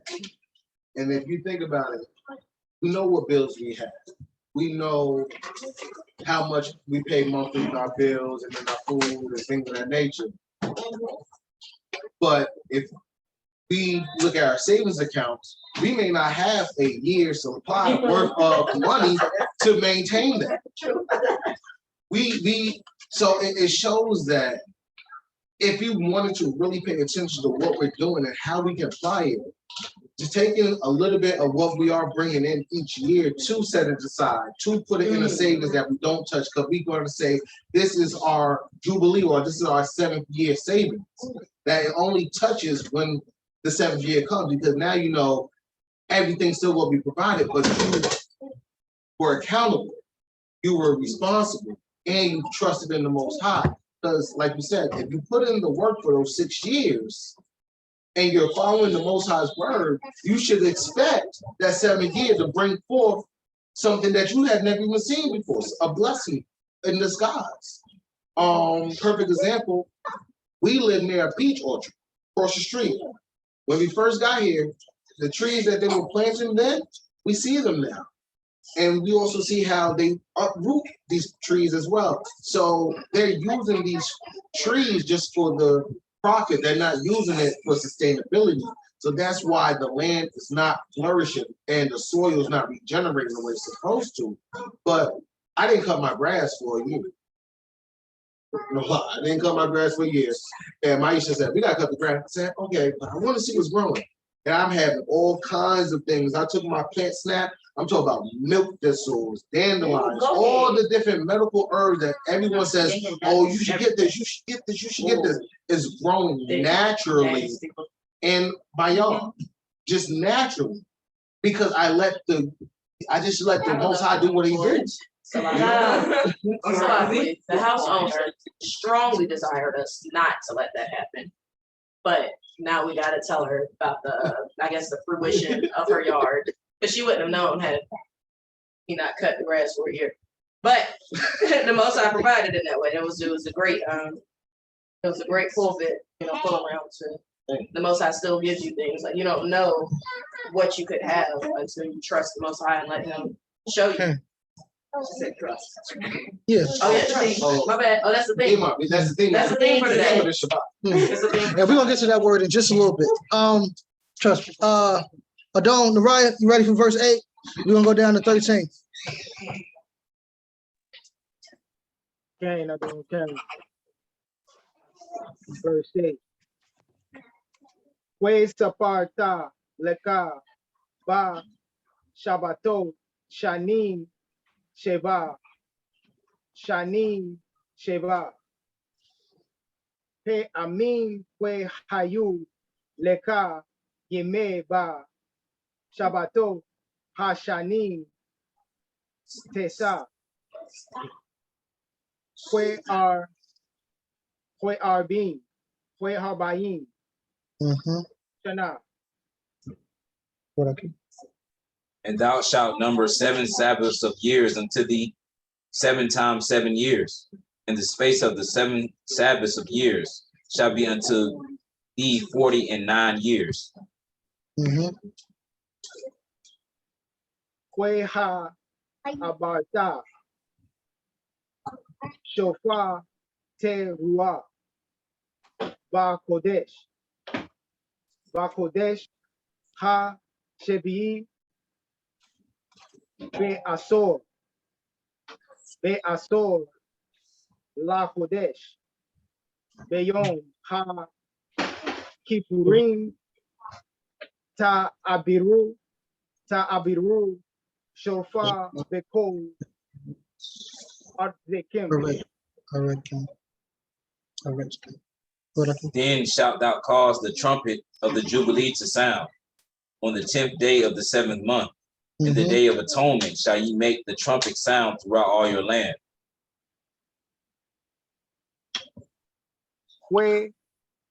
Quedushekim et Shenat Takamishim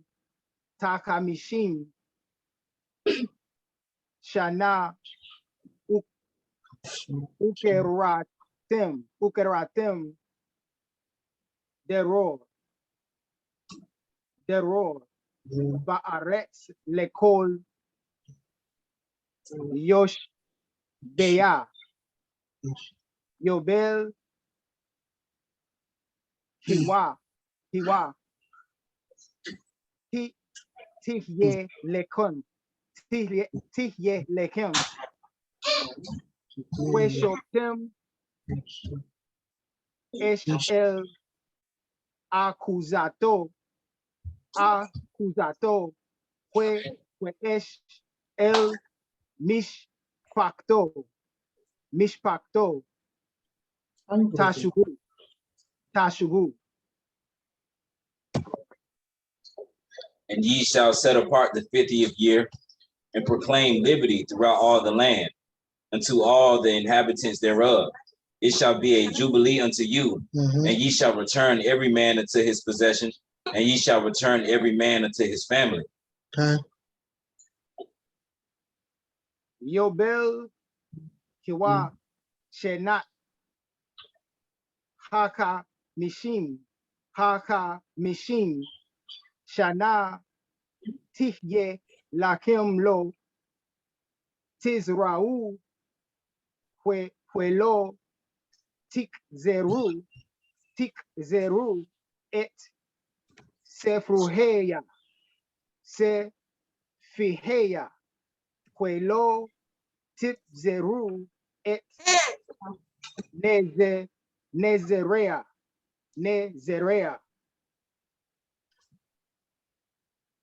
A jubilee shall that 50th year be unto you.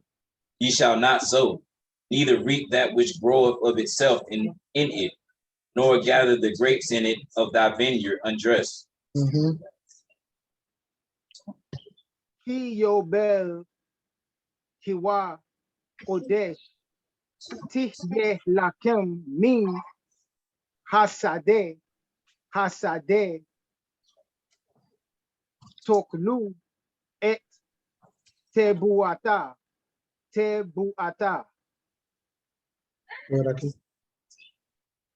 For it is the jubilee, it shall be set apart unto you. Ye shall eat the increase thereof out of the field. Dishnat Hayobel Adot Tashuvu Ishel Akuzato.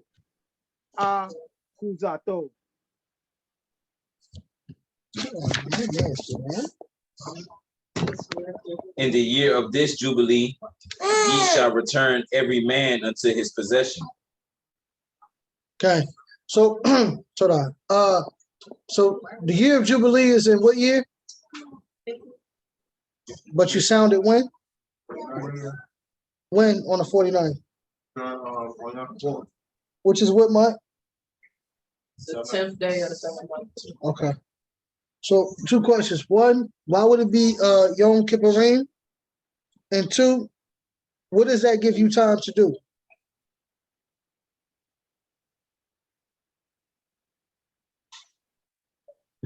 Number 7 marks completion.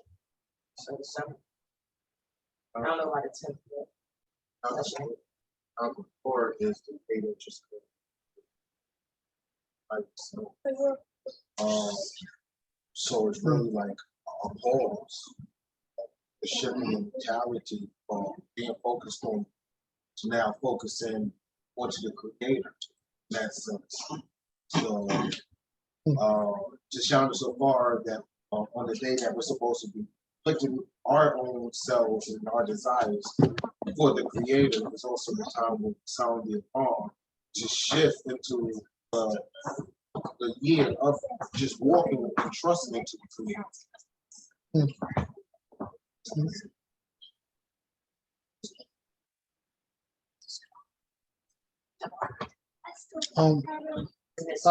What happens on Yom Kippur ring?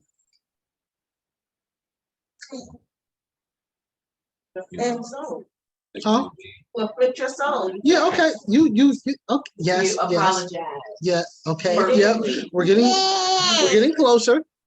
You're getting resolute. Resolving things. It's Yom Kippur. Okay. Yep. Oh, I got it. Get judged.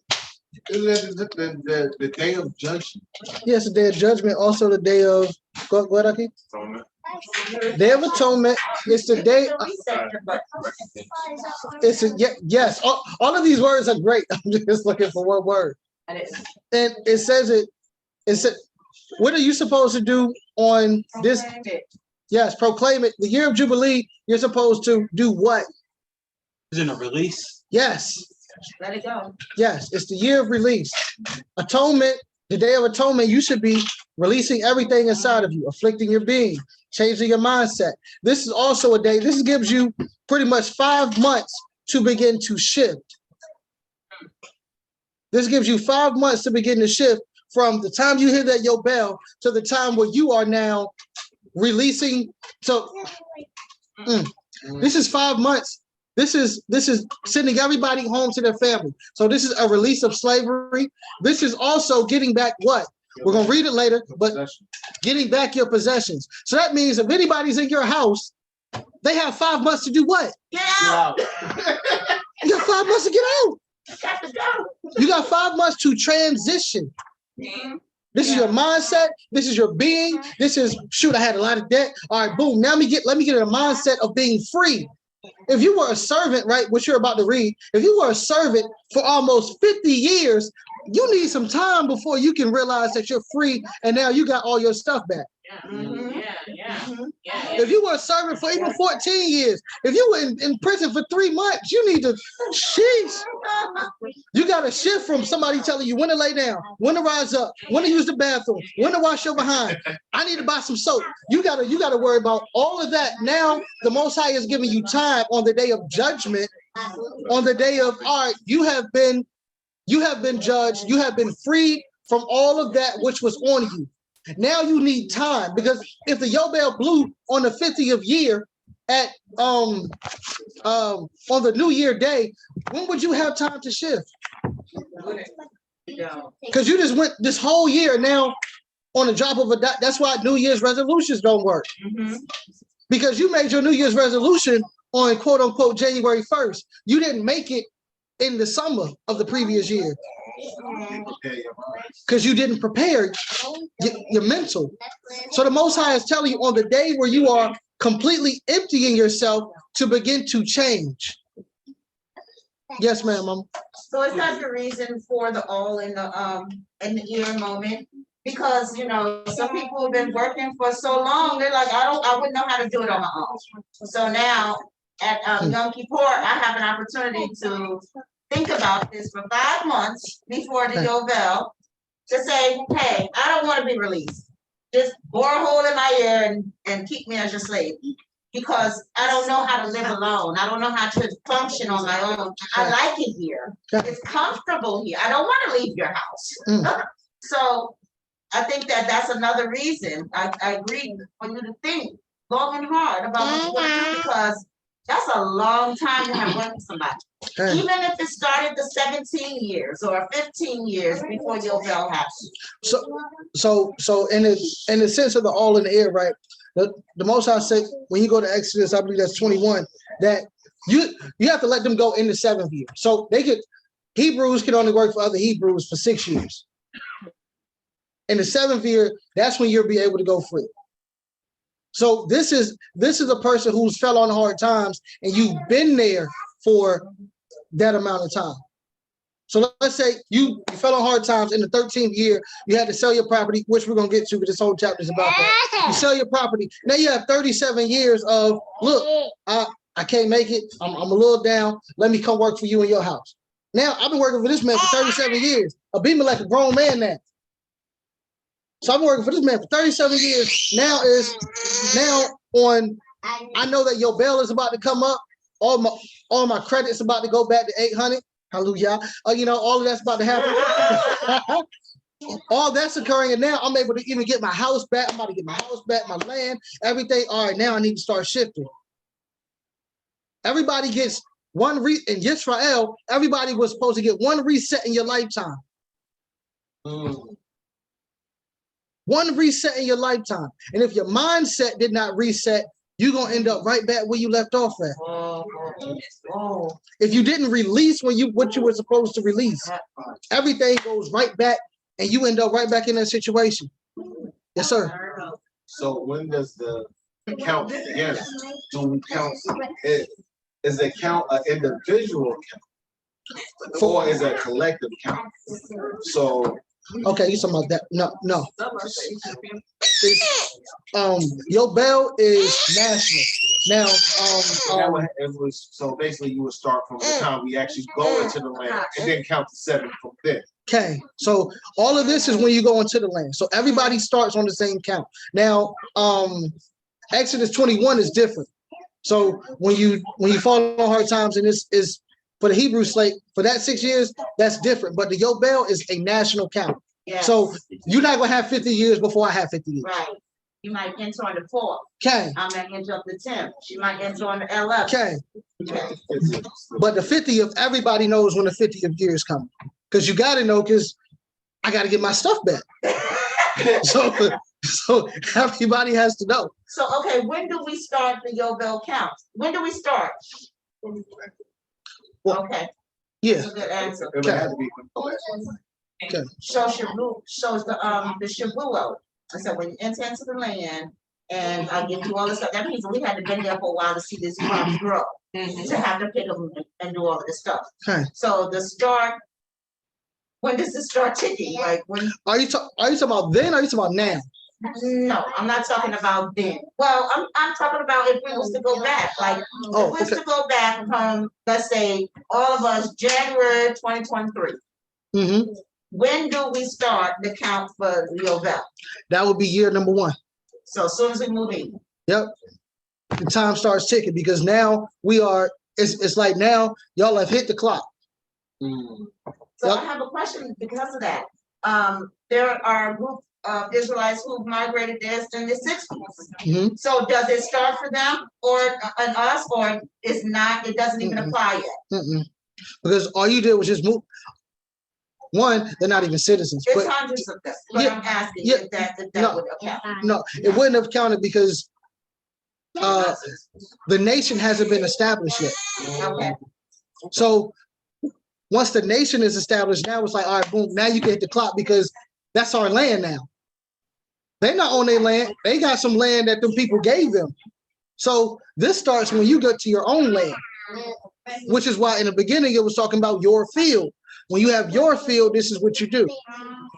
So then the 50th year, if they told them get off that land, which they try to do, if they told them get off that land, 50 years from now, they can't come back and say, it's the Yobel, this is my land. Because it was never theirs as an inheritance. All of this only works with inheritance. That's a key point. Okay. You had to highlight that. Inheritance. This only works with inheritance. It doesn't work with some land you can get kicked off of. Okay. Because you have to have the right of return. You can't have a right of return on something that it wasn't yours. So this is happening for you to empty yourself, for you to shift your mindset and be ready for once that 50th year hit.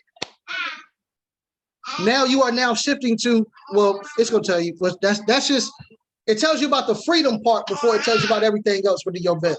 Go ahead, Akeem. So now that we got clarity on the Sabbath year, the 7th year, and then the Yobel. My question is, we know as a nation, the Yobel doesn't take place until we actually go into the land. Would it still be the same thing with that 7th year, as far as us resting, or is that something that we can implement, not in the land, but in the state of captivity that we're in? This is just my personal opinion. Let me put that disclaimer out there. I would say that with your land, you can do the 6 years we planting and stuff like that. On the 7th year, we're not doing that. Yes. The Yobel is national. That's why I want to say. So the Sabbath is more individual. The Sabbath, if you got land and you're planting, you should go by Torah principles. Yes. Whatever mitzvah you can keep, that's what you keep. You can't keep your bell because you can't tell nobody get off anything. I mean, you kind of can, but that's a different story. But here, no. Interesting. Last year was definitely that 7. I'm working on 30, no, 35. It's something here that I don't think y'all saw yet, but y'all will see when we get later. If the 49th year, wouldn't that be a 7th year? Yes. Okay. And then the 50th years is also, yes, it's a new beginning because you're free. So yes, 8th year, new beginning, 50th, but something else happened in there. Well, it doesn't tell you yet. Well, let's keep reading. Go ahead, Adon, Nariah. I can get to it when we get down there. Adon. And we're gonna go to 17, Akeem. Weki Tim Keru Min Kol La Amiteka Oi Kana Kano Miyad Amiteka Al Tonu Et Achiyu.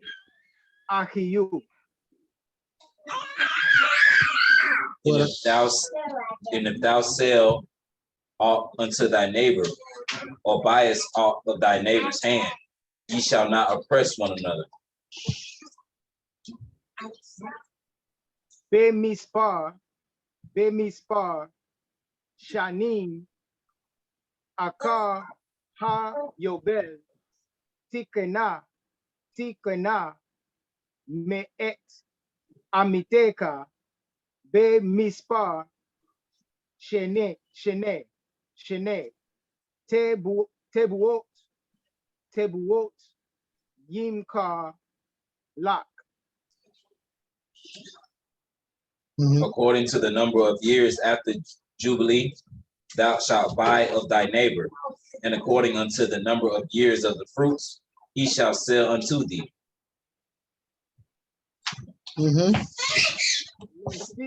Rob Hashanim Tarbe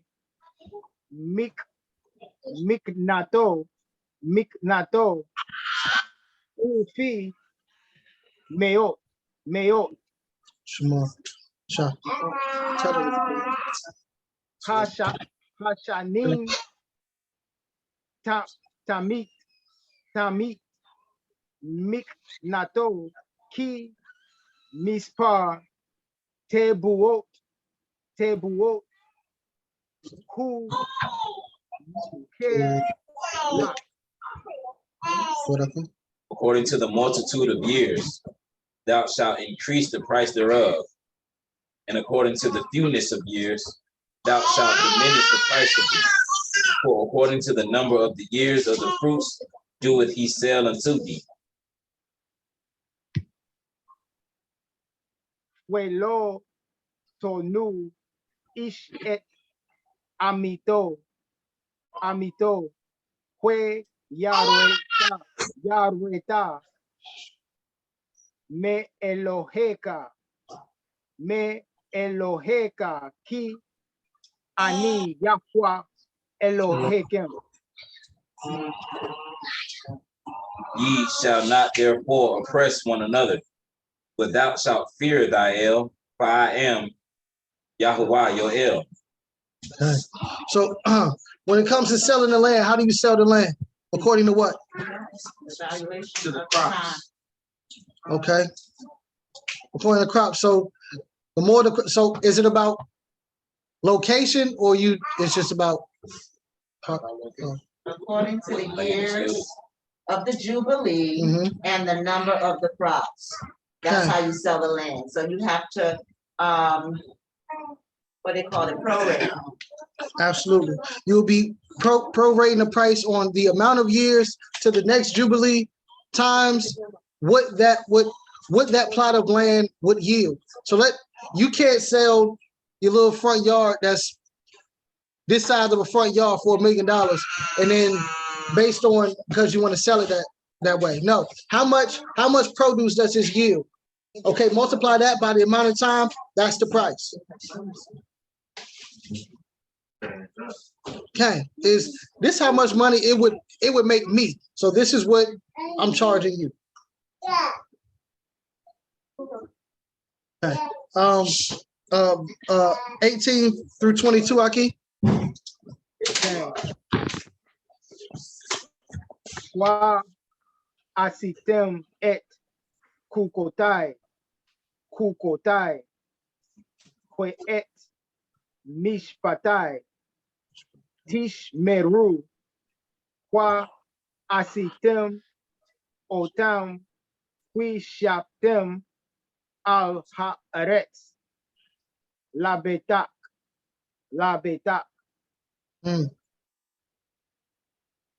Keep going. Wherefore ye shall do my statutes and keep my judgments and do them, and ye shall dwell in the land in safety. Kwe natena haaretz pirya kwa akaltem la shoba. We shaptem labetak aleha.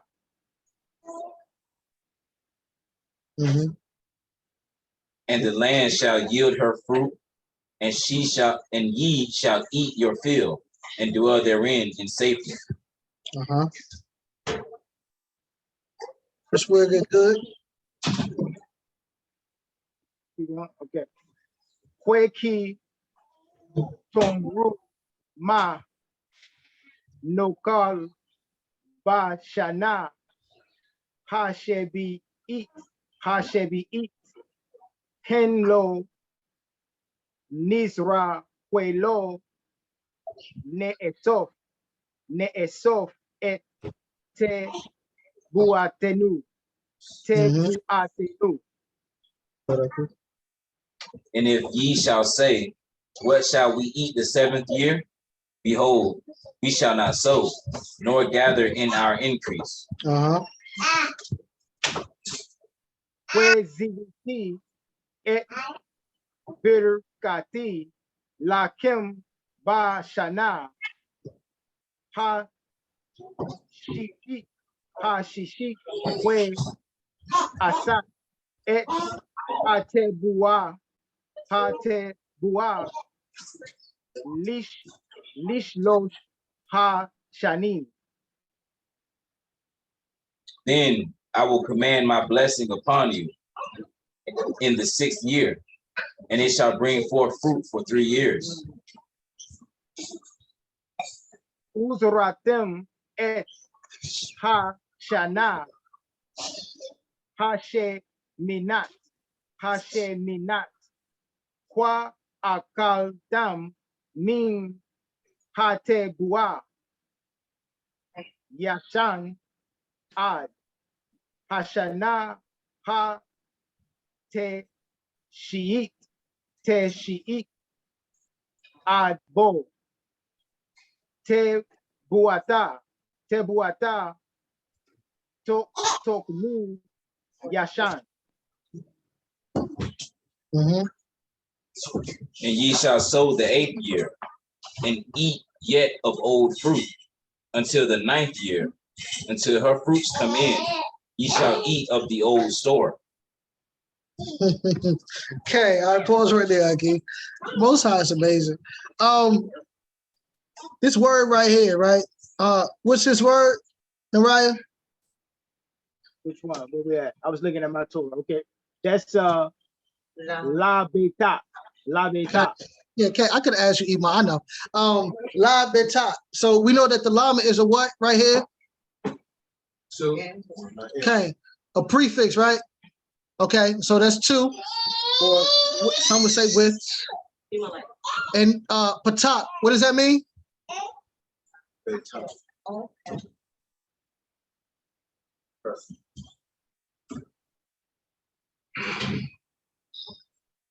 I can give you trust. I can give you trust, but it's a word that fits it more. It's trust.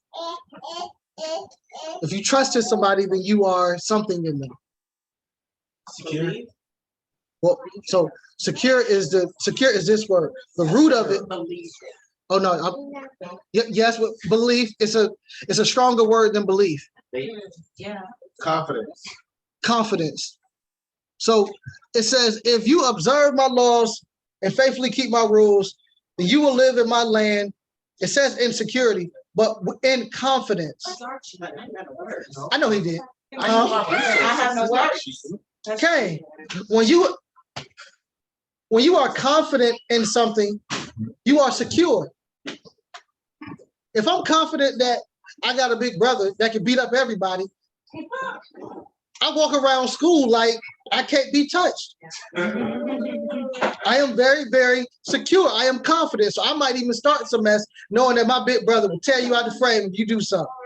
I am secure. I mean, you shouldn't do that, Yeladeen, but what I'm saying is that's when you are confident in the Creator, you know that you can't be touched. The only reason you worry is because you're not confident in the Creator. Not saying that you don't have moments of doubt, right? Moments of doubt should be as the New Testament say, right? You are to cast down certain thoughts and imaginations, right? So once that doubt comes into your mind, you are to cast it down with the scripture. But if you don't know the scripture, that's why that doubt and that worry and all of that eats at you. It goes back to what we said earlier about meditating. Okay, if you haven't meditated on the word, if you're not meditating and then fulfilling the word, right? So it says you shall observe. What's that word for observe, Akeem? Shema. I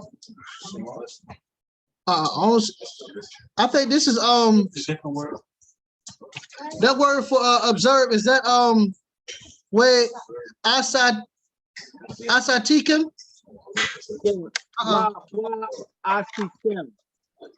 I see that. And the root of that without all the prefixes and all that is what? Do. What'd you say, Mama? Do. To do.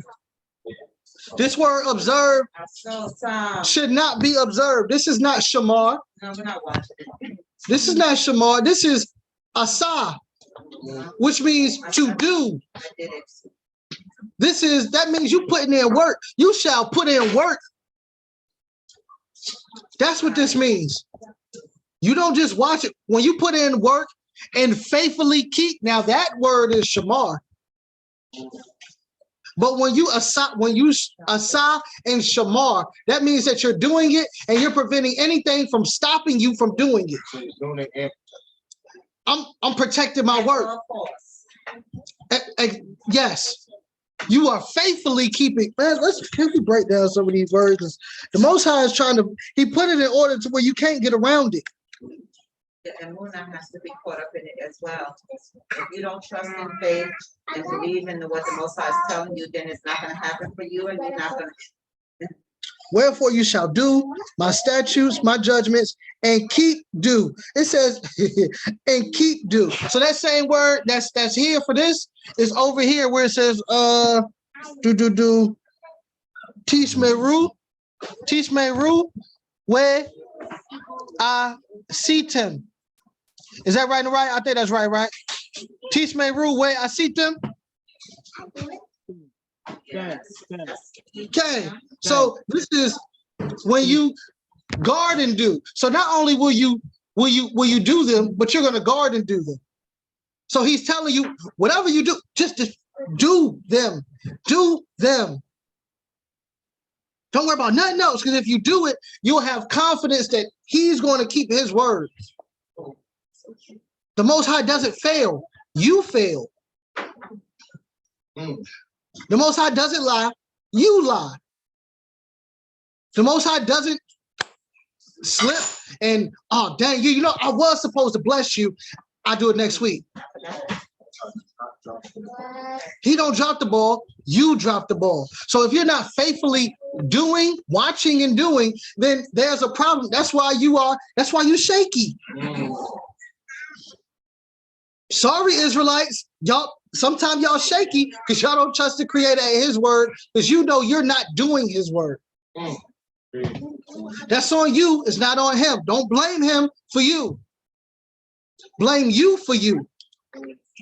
And HalaYah for the mercy for you to get back to doing it. You observe my laws and faithfully keep my rules, and you may live in the land in confidence. The land shall yield its fruits, and you shall eat your fill, and you shall live in confidence. So one does two. Just like Sister Maisha said earlier, Iman said earlier, don't act like, well, dang, I don't know why the crops didn't come in, but you didn't plant no seeds. Yeah, I have no idea why it just didn't come through this. I don't know. Can you go back real quick? Because I saw it interesting, because it was may, not will, showing that it may happen if you do this thing.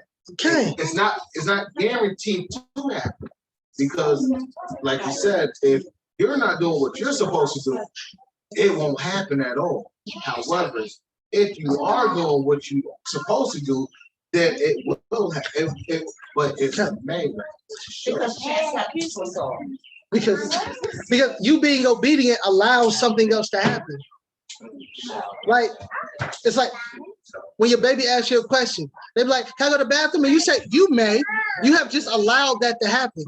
So by you doing what you're supposed to do, now the ground may do that, as in now I'm going to allow it. Because he says it down here, but go ahead, Deborah. When you read throughout the whole Torah, the ball is always in our court. It's plain as day. And it said, what shall we eat in the 7th year if we may neither, right, that allow, if we're not allowed to neither sow nor reap? Then the Creator said, I will ordain. That word right there is, thank you. That is, I'm not going to ordain like I'm going to ordain, put oil on your head. No, I'm commanding the ground to do what I said do. So when you keep the word, the Creator commands, and the only thing that doesn't always follow commands is you. The ground will always follow the command of the Creator. The sky will always follow the command of the Creator. The plants and the animals, they're always going to follow the command of the Creator. You don't. Yeah. So if the Creator says, I'm going to command the ground to do what? He said, I will command my blessing. I'm commanding my increase for you. So bring it back to 2022, and your 6th year, if you're following this process, in the 6th year, you get a raise 3 times the amount that you would have had. The Most High gives you a 6-year bonus. Every 6 years, you get a bonus. And it says that when you sow in the 8th year, you're going to still be eating from the 6th year. Woo! Yes. This isn't for Jubilee. This is every 6 years. How can you lack if the Most High gives you 3 years pay in advance every 7 years? No. How can you lack? He said that in the 8th year, you're going to still be spending from 2020. So then that means that when you get to the 9th year, you're already ahead. That's right. Yes. Lack means to be in need of something. You don't have to lack in something. Okay, that means that you need it. You don't have it. The Most High said you will have no lack. Stop. The Most High said you will have no lack. So that means if we're having lack in not over 50 years, but every 6 years, if you're putting in the work the Creator told you to put in, then you shouldn't have lack. Because the Creator, his commandments are not based, well, if you're not in Israel, the blessings don't follow you.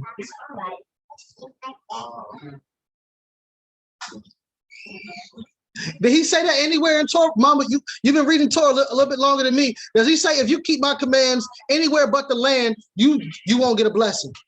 I ain't never seen it. I don't think so. Wherever you go in all your generations, wherever you live, wherever you go. If you keep my word, my blessings follow. Go ahead, Akeem.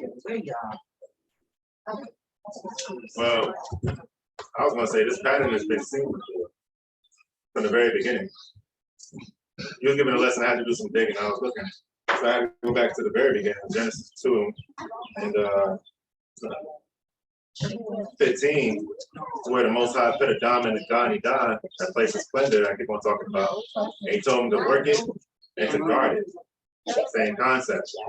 And then that same question popped up to where if we don't eat, what are we gonna do? Literally, the next verse, it's the same pattern. The Most High commanded Adam to eat of every tree that is there. That means it's already going to be doing what it's supposed to be doing. He was never going to lack it nothing.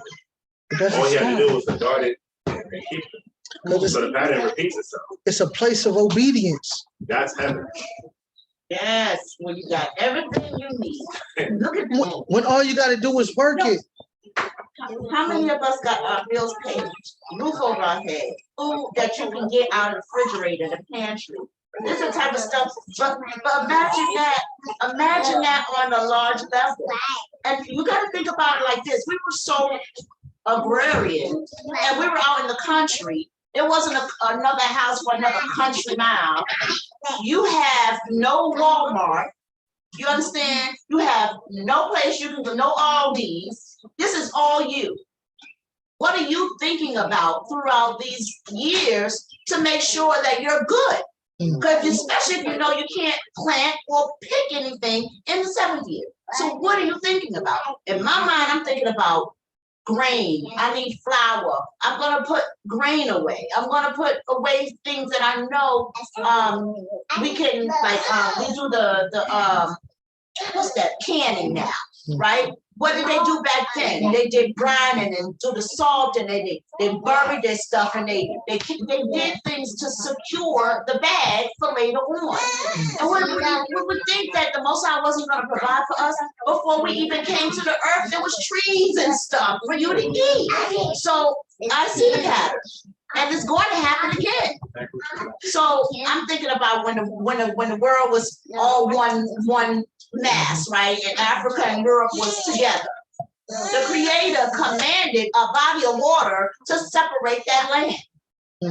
The same power that did that is the one who helped Moshe, helped Joshua. And why we can't get the same help? It's because we don't trust, we don't think that it's about us.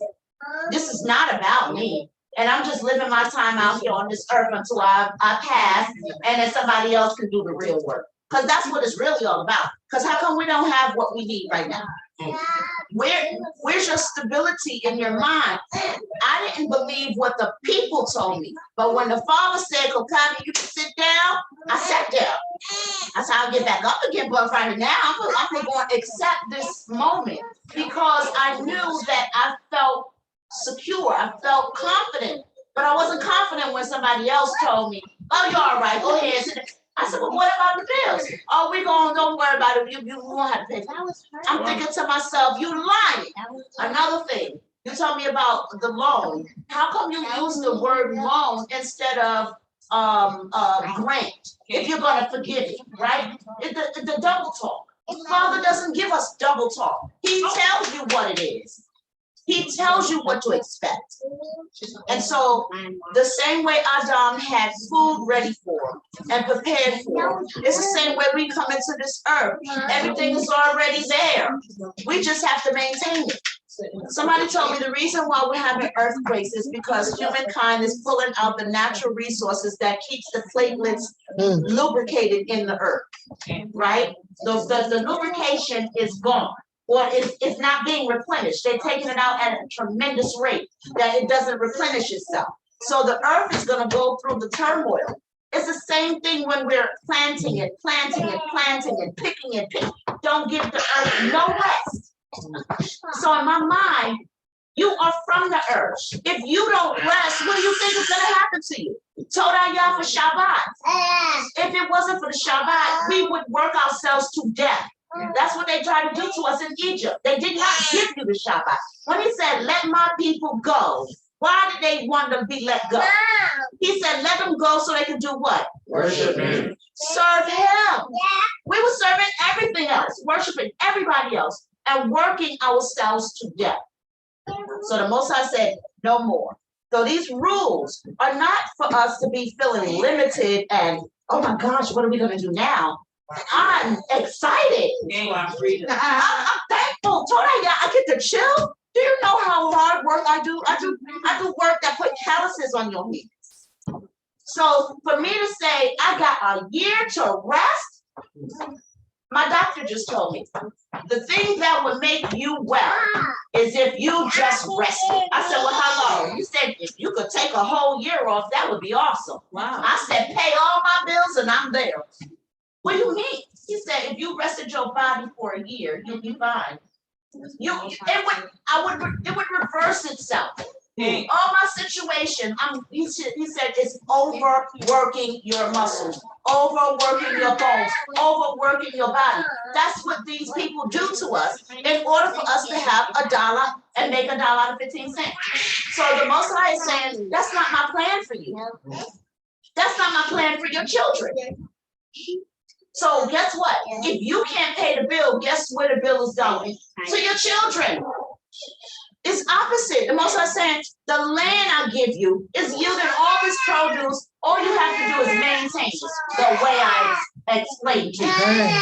And if you do it that way, everything you need is right there for you. So I'm putting away food. I'm putting away things that's going to suffice my family. There's nowhere in the world the Most High is going to promise you something in one breath and then take it away in the next, unless you deserve for it to be snatched away. We got to get back to the rules. The rules, it makes me feel confident. I didn't have no problem when the Most High said, sit down, because now what we did, he said, now I gave you opportunity. Here's a check. Here's some KSAP. Make sure the bills is paid. The food is in the house. When I was able to buy a deep freezer and put my zone in, that's when I sat down and said, okay, I don't have to work. I put a deep freezer in my house during the pandemic. I said, HalaYah, now I feel like I'm going to be okay. Because when I can't look at my pantry and see anything for a mile away, I have to start thinking preparedness. We're not thinking about preparedness. You know what happened to half of the folks that was on the system? They cut it down for one day. And they went crazy. They lost their minds. Why? Because the handout ain't there. Why is it that we're not considering the future? Because eventually that handout is going to run out. Then I have nothing else for you. No money, no house, no handouts. So guess what? It's still up to you to get back to this. How we observing the Most High's laws and observing man's laws at the same time, and we trumping the with man's laws. We put the man law above everything else. I can ask you for Shabbat off and you tell me no. I'm not gonna stop there. There are 500 million other jobs out there that could hire me and I have to have me work on Shabbat. But I stop here because I feel hopeless. I'm not secure. I'm not secure. I don't feel confident that somebody else will hire me. So I go out there and break y'all's laws. What do you think is going to happen from there? It's a continual slope you falling down. So you have to stop somewhere. Put the brakes on somewhere. I've been born in this way, and I have to tell you that it is hard maintaining who you are from birth when you got people that look like you that will joke you about what you look like. It's hard to feel confident when you're not getting a secure message, when the law is not being done all around the board. So when I look around this room and I see this one, that one, and I'm like, I know she can talk. I know he's gonna tell his children what to do. I know she's gonna correct her. I know he's gonna take that food on the 6th year and maximize it. But I can't trust that for other people. When we walk outside these doors, you going into the twilight zone. People don't have a clue about this law. So you have an education that's second to none. You take this to your life, the rest of your life, and I promise you, people are gonna see something different in you. They're gonna come to you and ask you, what are you doing? Or how do you do that? Or how do you maintain? All I can say is through the pandemic, I was being blessed the whole time. I didn't get no PPP. I didn't get none of that stuff. I got straight from y'all what I needed to do. The Spirit of the Most High made me know I can move forward without worrying about this. But there's a time when you just have to pause. We couldn't, there was a moment where we said, oh, I'm not really sure. Father didn't give me the signal to go, or we had to stop. Just stop. Be still. So I encourage us, if you're buying land, and if you have homes and even a little garden, to take this rule with you, even through your small feet, because it's gonna grow. You're gonna grow. You're not gonna just be in a 2x2 or 10x10. It's gonna grow. It's gonna be 40x40. Then it's gonna be 100x. You're going to expand your borders. But if you don't have any charitable team, the manners and the way, if you don't have the rules, then you're gonna fall quickly, and you might not even get what you're asking for. So I thank the Creator for these laws. It governs us. Yaladim, children, if you're not listening to what's governing you now, you're not going to get it later, and it might be too late. You don't have the time we had back in the day. Your time is running short. So we at the end of let's say we was at the end of the Yobel, right? And they coming in at the very end, the tail end. Before you know it, it's time for you to go. We've been listening for a minute. I'm tired. I'm ready to get the whole board in my ear. You ready to go and until your land. Oh, I got land coming back at me. Yep. If you don't know what to do with that land, the animals are gonna overrun it. It's gonna be bad for you. So pay attention to this Torah. This is a university. This is college level information. The regular old person outside don't even know that they're not supposed to pick their trees on the 5th year, but you know you're not. So when you get a house, you're gonna know what to do. And the Most High is gonna bless that tree for you to have apple trees, orange trees, lemon trees, and everything else you want. But he's not gonna bless you if you don't know what you're doing. Nope. So you have to pay attention, follow the rules, and listen. Shema. Okay, Deborah.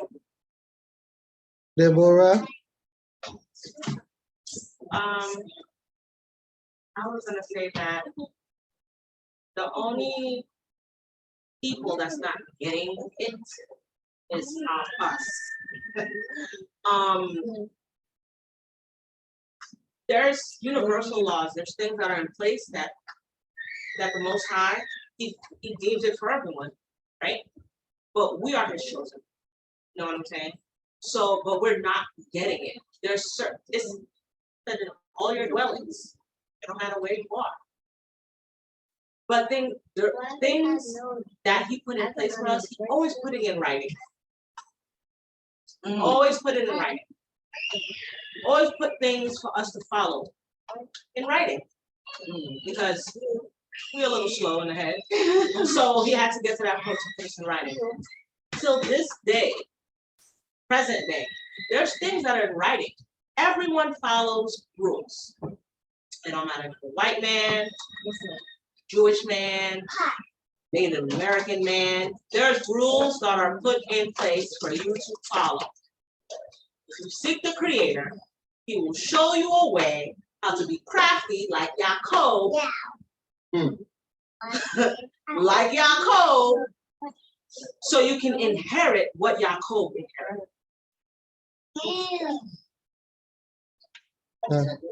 Trigger words. I don't truly believe that we're in this land for this land to take us over. We're supposed to be an example. We just get it right, this place will be ours. Stop that. Yeah, kind of like piggyback on what you were saying. You said what? Land back. Circle back. Hey, yeah, snap back. Snap back. Wait a second. Excuse me, I'm sorry, wrong terminology. To add on to what all right. Oh, no, wait for me. This system is designed for us to lean on them only. And I was listening to someone recently on the Clubhouse app, and she was talking about, she lives in Texas, and we all know that Texas went through a major crisis about a year ago with the power outage and things like that, and they were suffering with coldness and no food, water, and things like that. And as I'm listening to her, I immediately knew that she didn't have Yah in her life, because she was crying and she was it was a mixture of murmuring, but she was in a very sad state and explaining her experience. Obviously, I know I felt bad, but I knew that she didn't have Yah, because she was talking about how the system took everything away from her, and that she depends on the system so much. So when it happened, she didn't know what to do. She didn't know where to go or how to go about her situation. And yes, it was a very sad thing. But like I said, this system is designed for us to lean on it. And with the pandemic, when they gave us stuff, it was cool, but when they took it back, everyone didn't know what to do or where to go or how to go about the situation, because of the system. People are depending on the system and the handouts, and they're comfortable in it. So when it's taken away, they don't know what to do. And Yah, once you understand that Yah is the ultimate refuge, and that's the ultimate blueprint, like right there. You realize and know that He is our refuge. You won't depend on the system. Obviously, there are things that you take from the system and you utilize it and understand that you're occupying it for, a time or a season, but you use it in a way that it helps the people around you, and just not only the people, but the land as well too. But the system is for us to lean on, as long as we know that we do know Yah, that it won't affect us as bad as the pandemic did for some of us. So I'm having the hell's a mindset. Listen, it's only one chapter. We're not even halfway through. Adonariah, can we? Let's go from 23 to 28. So he gonna read 23 to 28. Now we're gonna go. What you mean, like Hebrew English? Yeah. Yeah. Read it all. Okay, Kyle was saying read it all. Yeah, just read the whole thing. Read that. Oh, all right, okay, all right. That down. Okay. So this read everything Betty Bree, Akeem, from 23 to 28, and then we're gonna do the English. All right, from 23 to 28. Okay. Behar, Aretz. I'm gonna read off yours out because the light dimming in the campus. Okay. Behar Aretz lo timakel litz mitut kili ha aretz ki gerim fue tosha bein fue toshabin atem imadi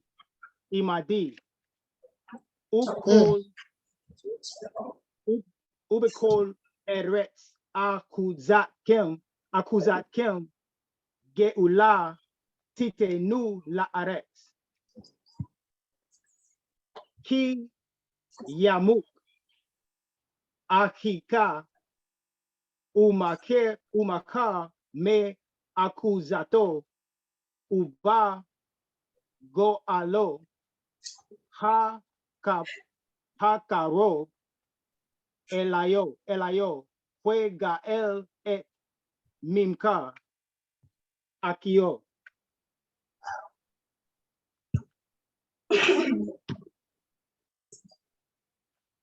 Fue Ishkilo, Yihye lo, Goel fue Hishiga, Yado, Umadza, Kede, Ge, Ulato. Fue Hishab et Shene, Mim Karo, fue Heshib et Hayodef, Ha-Odef, La Ish Asher Makam, Lo Hueshab, La Accusato. Take it. Take it. So hold up.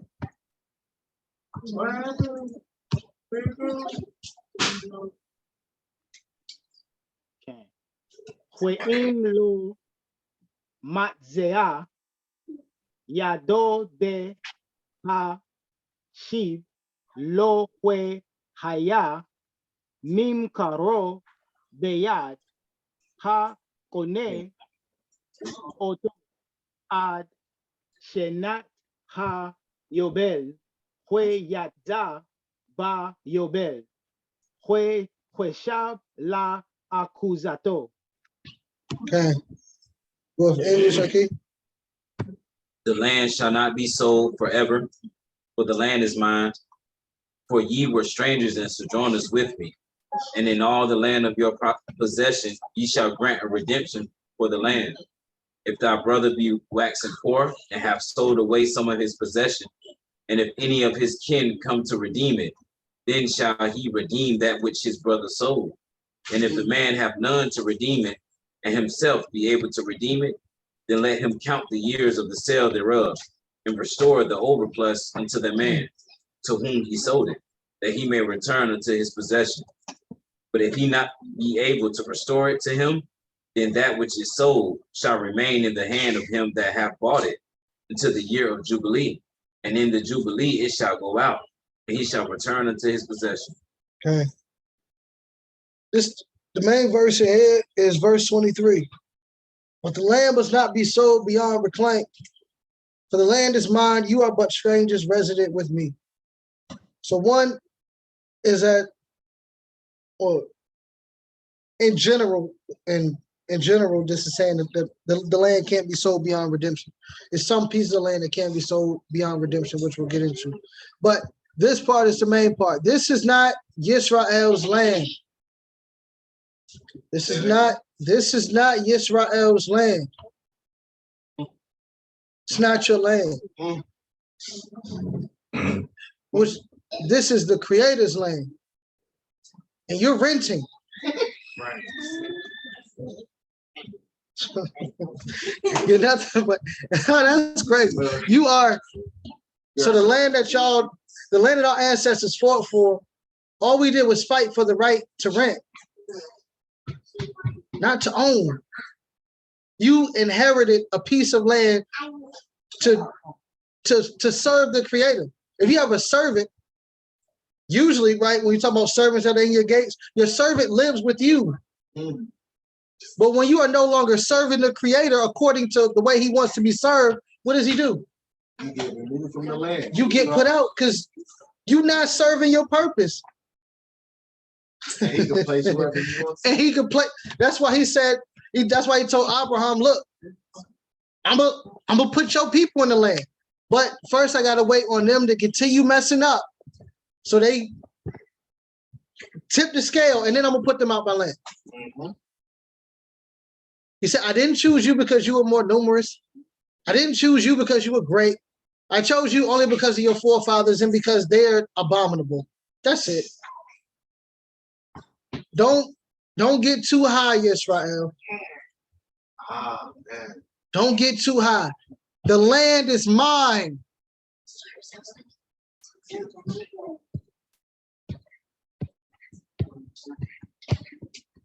which even further lets you know that his commands are not based on just the land. If you're the chosen people to carry forth his word, that means wherever you go, you got to carry forth that mantle. The land is nothing but the headquarters. The land is nothing but the headquarters. But he gave you the manual to take with you wherever you go. So that's key. But then he said, just in case you wax poor, you got to sell it. A redeemer should always be trying to help you redeem it, which means what? What does that say?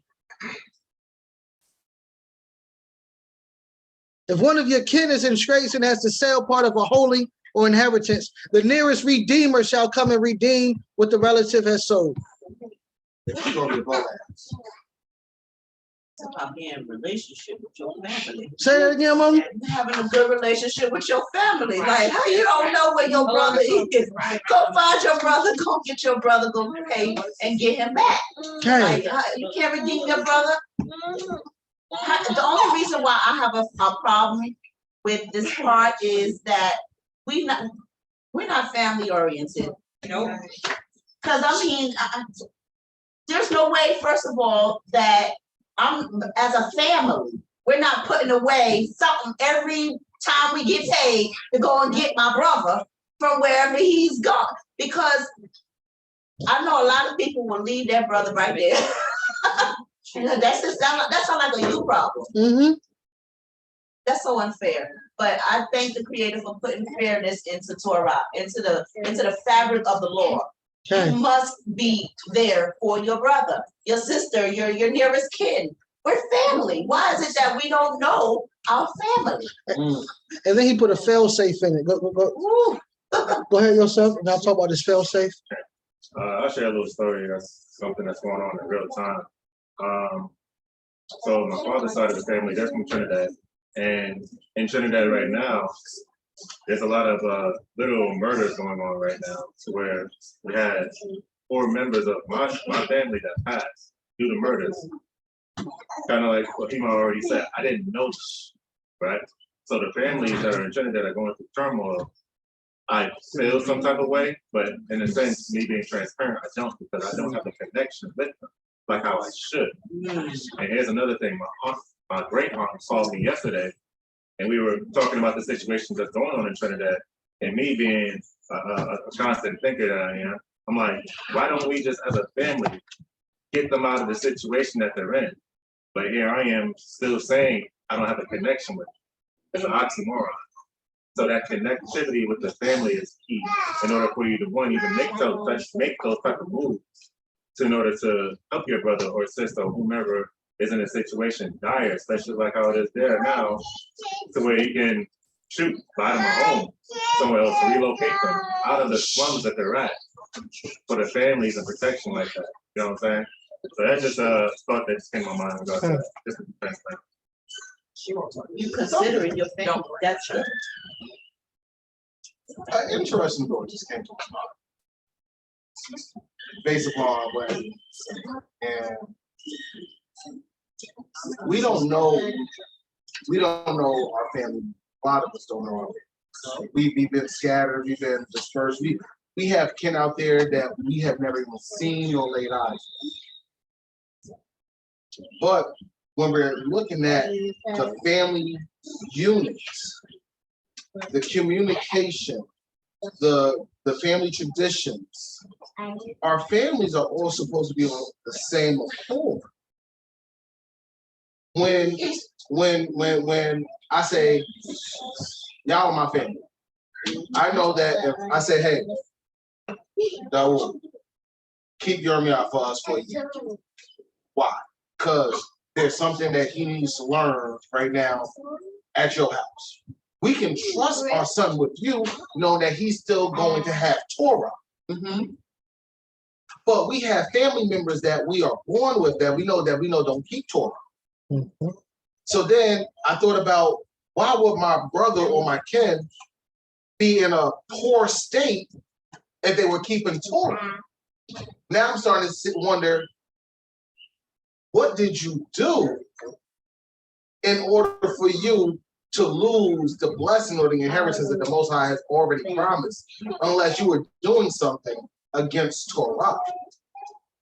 So maybe you need to come in under my household for a year, 2 years, 3 years, so you may be renewed in understanding that Torah. So now when you go forth, you're not going to lose it again.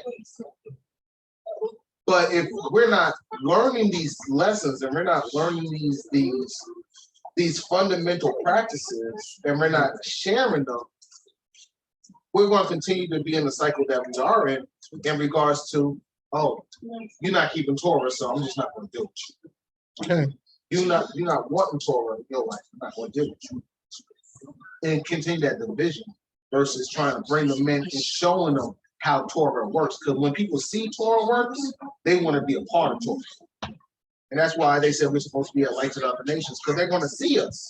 They said, what makes them so different? What makes them so blessed? Because we keep Torah, and they're going to want to keep Torah to receive the same blessings that the Most High has for them, according to them keeping His commandments.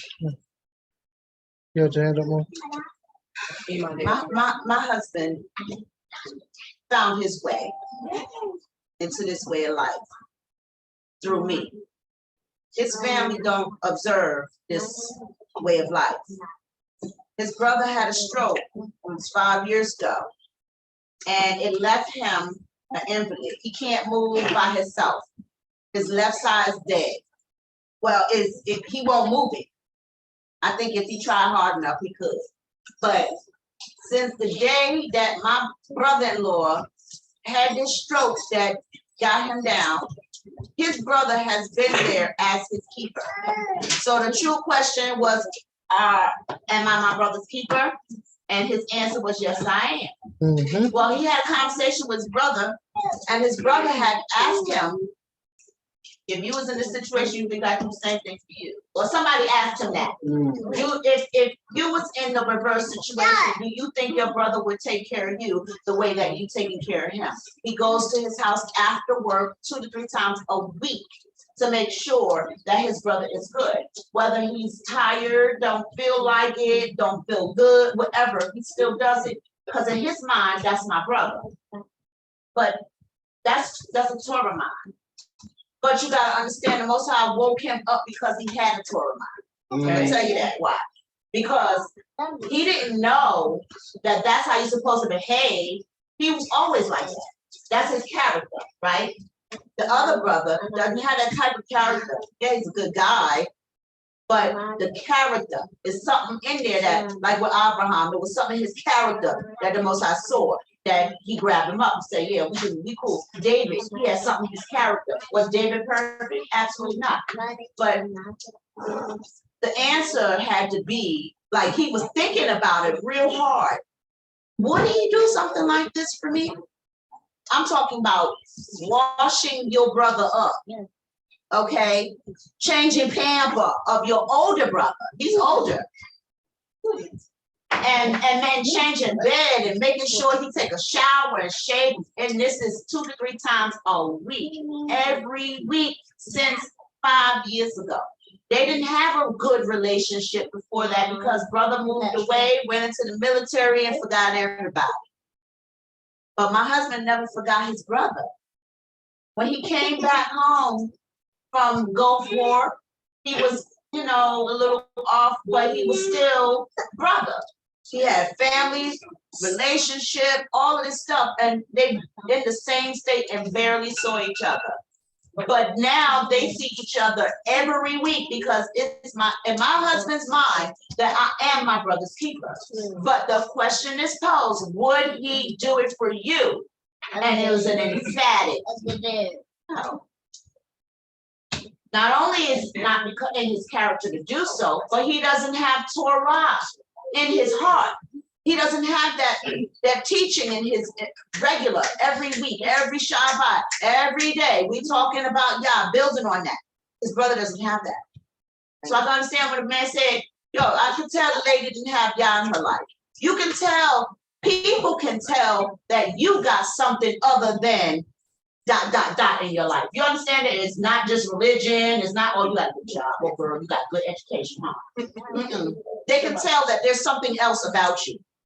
So his brother told him, he said, it must be that God stuff that your wife has been talking to you about that made you feel like you compelled to do this. And I want to thank you. Because I don't think I would. I don't think I had it in me to do it.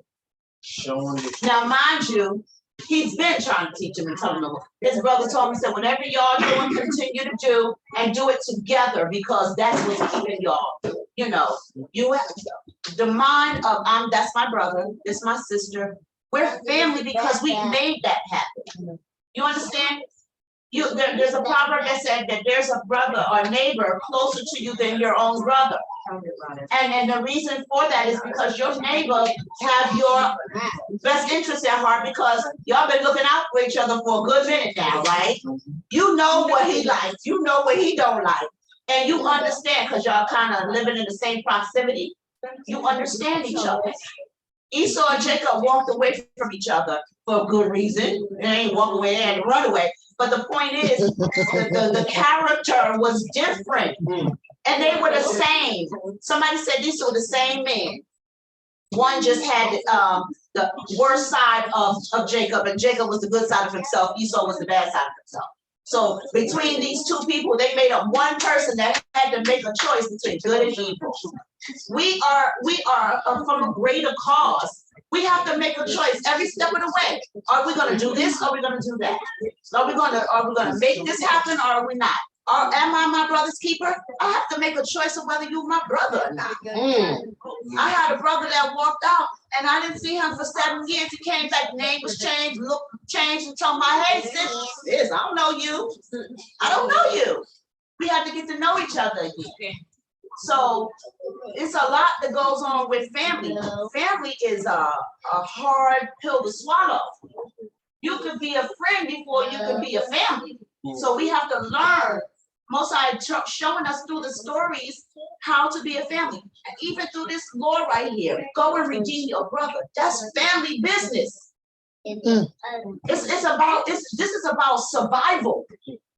This is survival of the next generation. If you're not thinking about tomorrow, if you're not thinking about next week, if you're not thinking about next month, next year, you're certainly not thinking about the next generation.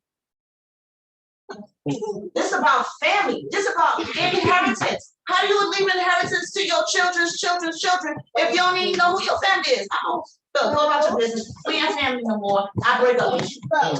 Get them out the gate. And it's over. That's not the way the Most High intended it to be.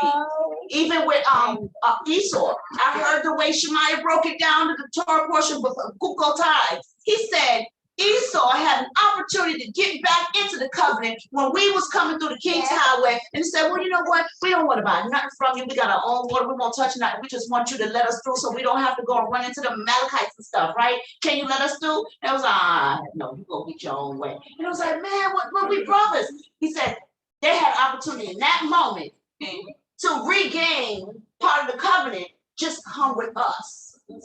We ride together. We brothers. Let's reunite. They did not want that. They taught their children to hate their cousins. Taught the children to hate the family. And so it became a perpetual thing. You can see it in the world today, how the nations deal with each other. He was trying to avoid you not acquiring your brother. Go and handle that business. Or it's going to haunt you in the next generation. It's about family, all of it. And what you do on earth is your rent to live here on earth. So what do? You ain't paying your rent. If you ain't keeping Torah, you ain't paying your rent. You better look for your eviction notice.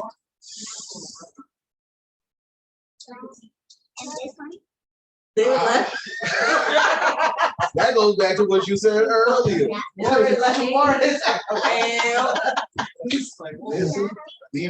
I like that part. Go ahead, Akeem. My statement is really simple. Like just to really one word kind of jumps out at me for both statements. It's just a matter of humility. That's really it is. For those that know me long enough, you know that's my word. So Humility is the key. Humility to even go and acquire your brother. Humility to even go, oh man. Humility to even go to your brother and say, hey, I need you to redeem the item that I messed up on. So that's, for me, that's the key, humility. That right there is an encompass of Torah. One of the pillars, if you will. If you don't practice that, then all the other aspects of Torah, love, those key pillar words like that, it wouldn't even make sense to even you. Can't love without humility. This all the aspect of you said something in regards to the other nations looking at us, right, as a light. And it's like, well, what's different about you? Yeah, you can say Torah, right? Yeah, we keep Torah. But Torah is love with boundaries. So we show love to one another within the boundaries set by the Creator. So this is why I'm going to redeem my brother. I don't know how you messed up. Y'all ever, I mean, for those who got in trouble, I'm sure nobody got in trouble in here. But let's say you were down at the police station and you had to call your mom or you had to call your daddy or somebody like that, and they come down to get you and cuss you out the whole way home. They gonna cuss you out the whole way home, but the fact is they came and got you. Right. So if I gotta go redeem my brother, I'm like, hey, Mister, you done messed up another time. Okay, all right, I'm gonna get it, but you're gonna get it the whole way home. That's love. But I'm trying to bring you back within the boundaries. So I'm not just going to allow you to keep messing up without me giving you love to where, all right, if you step out the boundaries more than enough times, then that's why it says 26. If any party has no one to be a redeemer, it's not that you don't have family. Nobody loves me. You got nobody. Well, the love that is now being shown is one of which you got to deal with it now. Just use it to make time, Lord. Because the Creator, even though he said he chastised those who he loves, right? Yeah. And a part of that chastisement is putting you out of the land. Yeah, that's it. And when you now reciprocate the love that I showed you, now you can come back in. Isn't there a Torah? Like there's a mitzvah that says that you're not supposed to vex the stranger. Okay. Because you was a stranger in Mitzrayim. So even in that aspect, you have to have the humility to know that, yo, yeah, you may have gotten ahead. But just because you got in ahead, you can't forget where you came from. Okay. And you have to remember that just as far as you got here is as easily as you can come right back down. So you have to have that humility to continue to have you progress forward, that you may continue to be inspiration to those, because people come to you in broken states. But if you see someone in a broken state and you take advantage of them, you're not being a brother and you're not acting in love.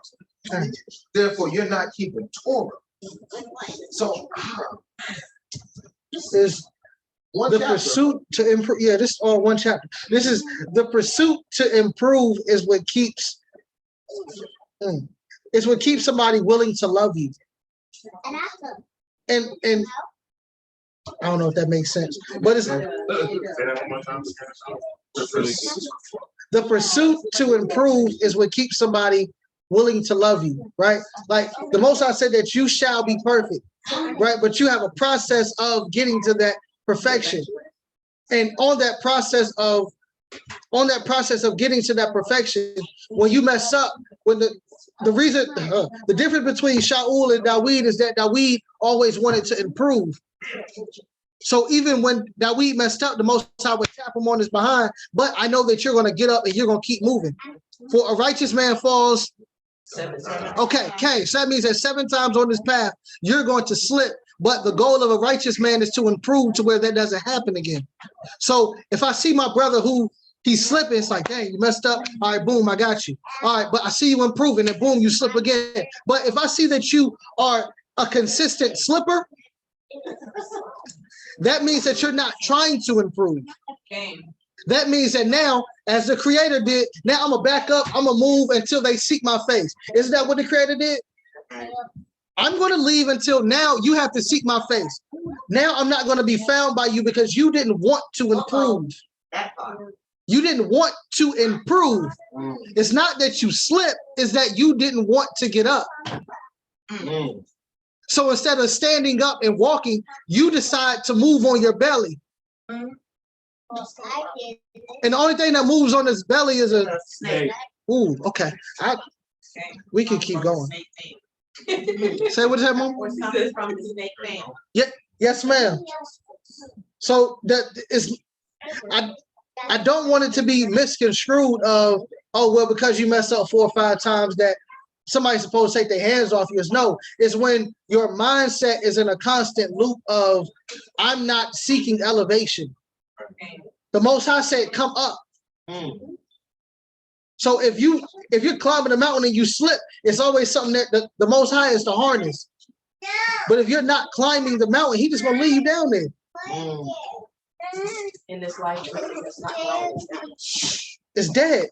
Anything not moving, well, yeah, growing, yeah, because you can move in a bad direction. Anything not growing in a positive direction is dying. Which goes back to you are moving toward hell. Your mindset is in a hellish state. So if your mindset is in a hellish state, guess what? Eventually you're going to meet the grave. This is just Torah. Go ahead, Akeem. Yeah, the verse. The love that we was talking about, it kind of reminded me about Saul's son, how he loved David, and how he the growth that they had together, the love that they had together, and that he showed him, it just kind of reminded me about what we was talking about and what she was breaking down with how it's about family. Okay. No. So there's this quote that I seen while I was in the military. I was talking to each other. We was talking about a couple things, but this quote said that the reason why I chastise you is because I see potential in you that you don't see. So me coming up as a leader in the military, I took that to heart. Right? Even when I was getting chastised, I had the foresight to understand, like, okay, they must see something in me that I don't see. And vice versa, me doing the chastising, I see something in somebody that they don't see. And you're trying to, in a sense, you're trying to get past the dross, pass it through the fire, to remove that stuff, to draw out what's actually pure gold. Because sometimes you can't see that until the process is finished, and then you get that perfect product. So I understand the chastisement, but don't want that. Hey. So this is in regards to redemption.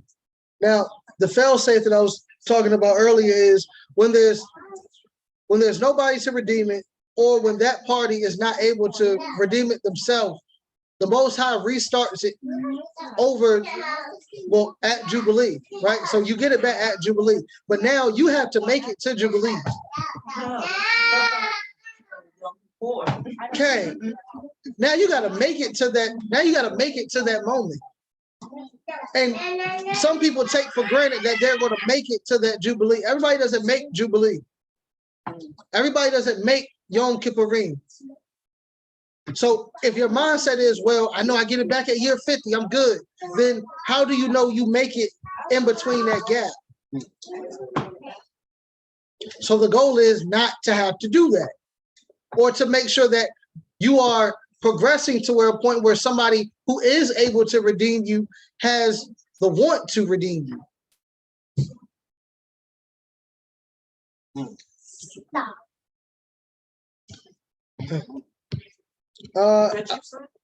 I think we where we at? 29. Adonai. Okay, we at 29.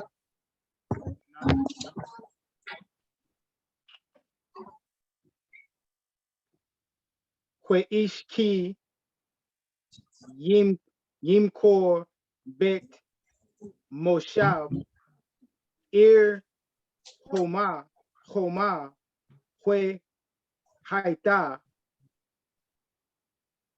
Geulato, Ad Tom, Shenat, Mim Karo, Yamim, Tihye, Geulato.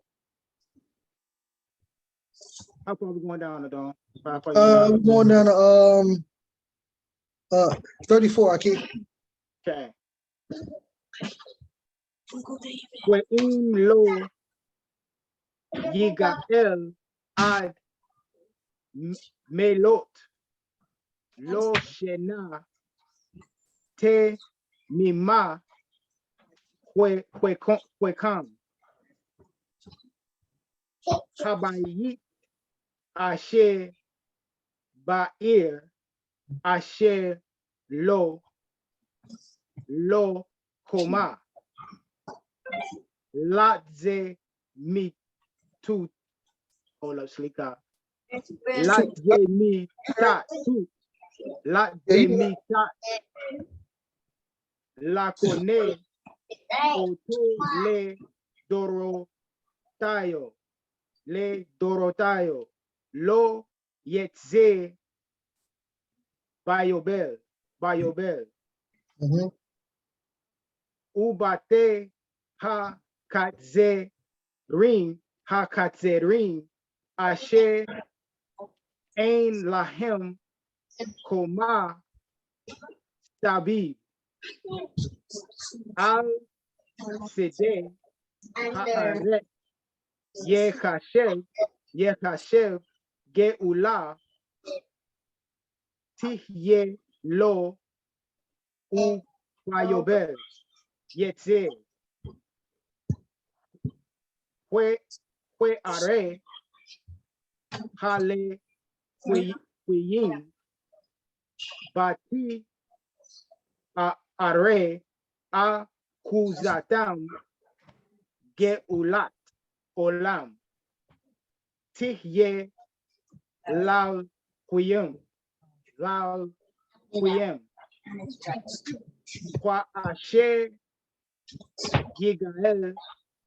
Yigael min hal huyim hue yatza mimka bayit hue akuzato bayobel ki bate are hal huyim who are kazatam akuzatam beto bene Yisrael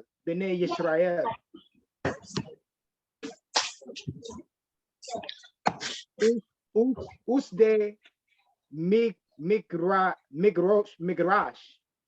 migrash arehem lo yimaker ki akuzat ulam hu lahem. Okay. All right, we're gonna go back up to 29 through 34. And if a man sell a dwelling house in a walled city, and he may redeem it within a whole year after it is sold, within a full year may he redeem it. And if it be not redeemed within the space of a full year, then the house that is in the walled city shall be established forever to him that bought it throughout his generations. It shall not go out in the Jubilee. But the houses of the villages which have no walls round about them shall be counted as the fields of the country. They may be redeemed, and they shall go out in the Jubilee. Notwithstanding, the cities of the Leviim and the houses of the cities of their possession may the Leviim redeem at any time. And if a man purchase of the Leviim, then the houses that were sold in the city of his possession shall go out in the year of Jubilee. For the houses of the city of the Leviim are their possession among the children of Israel. But the field of the suburbs of their cities may not be sold, for it is their perpetual possession. Okay. All right. So, what is it saying, Israel? It's saying that the cities within the wall, well, the houses within the city, the houses within the walls in the city, likely, can they be redeemed or can they not be redeemed? They only could be redeemed within that first year. And then after that, can they be redeemed in the year of Jubilee? They cannot be redeemed. Okay. And the houses that are within the open villages or in the country, can they be redeemed or no? They could be redeemed. Why is it that you can't redeem the house in the city, but you can redeem the country? City limits. The land belongs to the Creator, and he gives each family their lot to do what they do please. But when you have a city and you have it in a wall, whoever lives within that city is not dependent just on the land there. A city's not necessarily now that I live in the country, I kind of know the difference now. The city, everybody's like different families, everyone has their different parts and things like that. You all come into commune together. Versus when you're in the country, normally that's supposed to be your family's land. That's supposed to be a place where your family can always return back to, even if something goes wrong in the city. That's why if you buy a house within the city and don't redeem it within that time frame, your family loses the opportunity to have that in their inheritance. But the land itself, you can't do that because again, Okay. So the land within the city is not for your livelihood. It's not a part of your livelihood. That's like income based. It's Okay. what you purchase with your own money. Okay. And that is outright yours. Okay. The houses that were given, that land was given as an inheritance and it was passed down. Whereas you can sell and buy as often as you want in the city. Okay. So as far as the Levi'im, they can redeem the houses in the city because that's their house. They don't have an inheritance. And the land in the I believe those probably are cities of refuge, they cannot be sold. So anything that is just in the cities for the Levi'im or for the Levites cannot be sold. That's their land. That's the way they, yeah, go ahead. Yeah, that's it. and the reason why is that because the city of refuge is supposed to be the city of refuge. If the manslave goes to the city of refuge, he has to stay there till the Kohanim leaves. But if that land is being purchased not by the Kohanim, he doesn't really have a place of security in that sense. So yeah, stay there to the Kohen Haggadah or the high priest pass. Okay. Okay. All right. So I don't write based on time. Toda, and this was a long chapter, so I ain't gonna have you read all the way to 50 something. So we're gonna finish the chapter and kind of break it up from there, Akeem. But Toda, I don't. No doubt. Because I know that's a lot of read. Akeem, appreciate the look. hey, so we're gonna start at 35, Akeem, and can you go from 35 to 38, Uzi? Verse 35.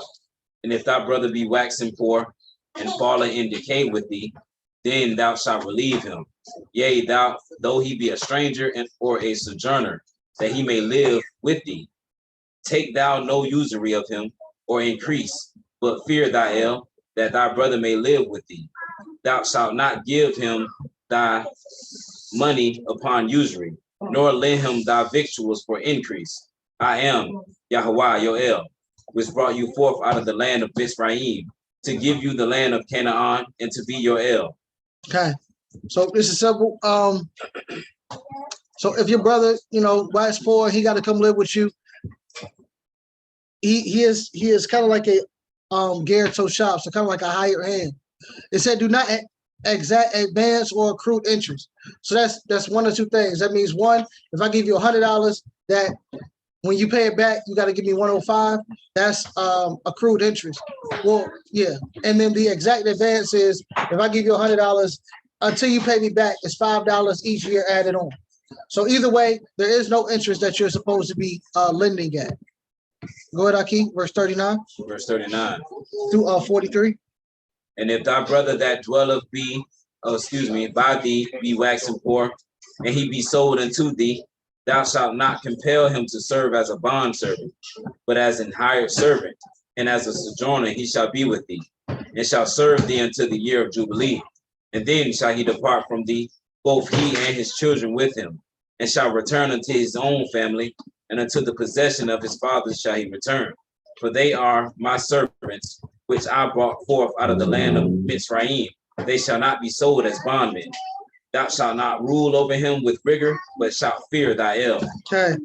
So if he continues, so remember, after 6 years, they're supposed to be let free. But if, let's say, his time period is extended, he doesn't go to the door and get the all. He's just going to stay with you until the year of Jubilee. But he's not to be treated like a bondman or a bondwoman, so he's not your slave.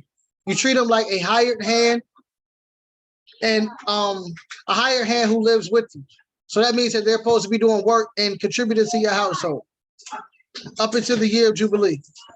Then they, along with any children, shall be free and go back to their ancestral home.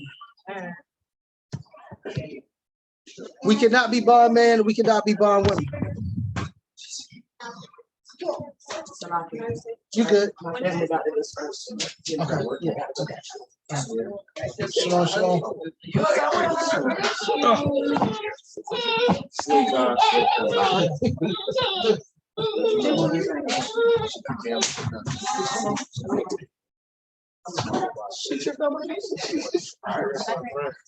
Hold on, Mr. McCall.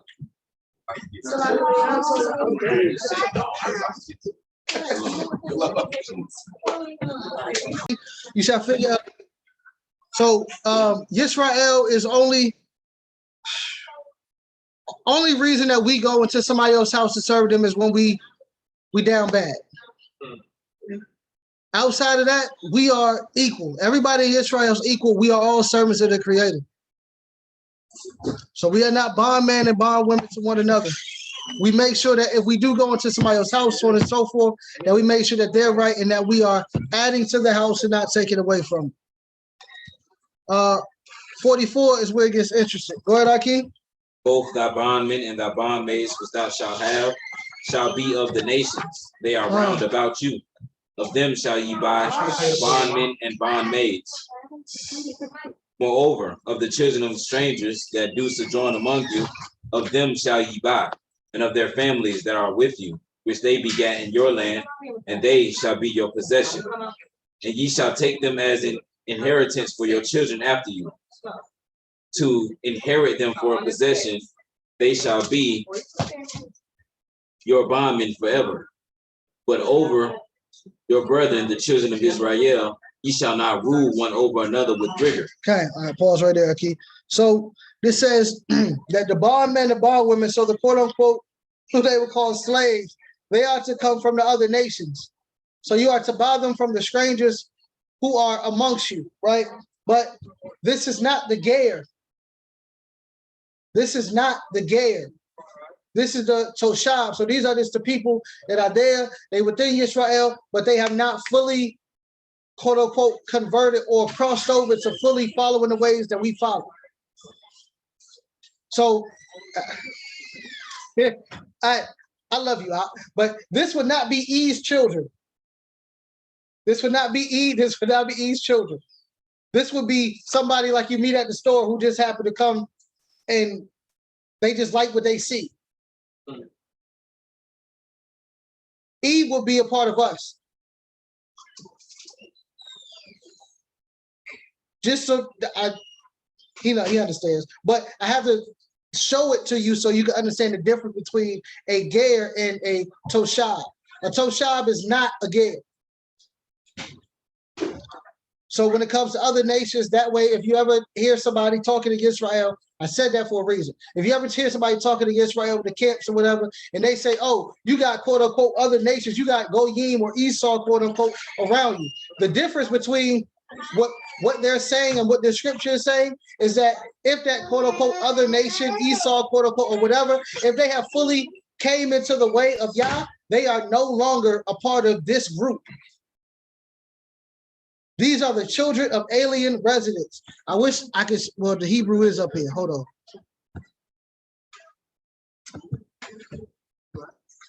Resident aliens, where's that? Resident aliens, this is Ha-Toshabim Ha-Gerim. The resident aliens, this is who that's talking about. You don't see Ha-Toshabim Ha-Gerim when it's talking about the Ger who sojourns among you, where it says that there's one law for the native born and there's one law for the stranger. You don't see this. You just see this word, Ger, Ha-Gerim. The Toshabim Gerim is a totally different class of stranger. I hope that makes sense. Does everybody understand that? Does everybody get that? Okay. Yes, it did. End up anyway. Okay. Where we at? 47? Okay. And if a sojourner or stranger wax rich by thee, and thy brother that dwelleth with him or dwelleth by him wax poor, and sell himself unto the stranger or sojourner by thee, or to the stock of the stranger's family. After that he is sold, he may be redeemed again, and one of his brethren may redeem him. Either his uncle or his uncle's son may redeem him, or any that is nigh of kin unto him of his family may redeem him, or if he be able, he may redeem himself. And he shall reckon with him that bought him from the year that he was sold to him unto the year of Jubilee. And the price of his sale shall be according to unto the number of years, according to the time of an hired servant shall it be with him. If there be yet many years behind, according unto them he shall give again the price of his redemption out of the money that he was bought for. And if there remain but few years until the year of Jubilee, then he shall count with him, and according unto his years shall he give him again the price of his redemption. And as a yearly hired servant shall he be with him, and the other shall not rule with rigor over him in thy sight. And if he be not redeemed in these years, then he shall go out in the year of Jubilee, both he and his children with him.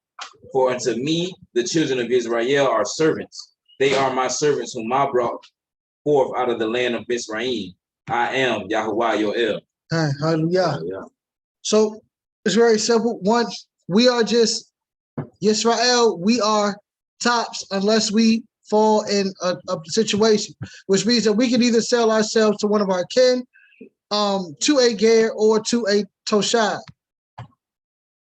It's just that we leave out in the year of Jubilee and they can't rule over us as if we're bondmen and bondwomen. They shall not rule ruthlessly over us in one another's sight. For we are the servants, the bondmen and bondwomen of Yahuwah, nobody else. So that is the portion, Behar. Are there any questions, comments? Go ahead, Akeem. Okay.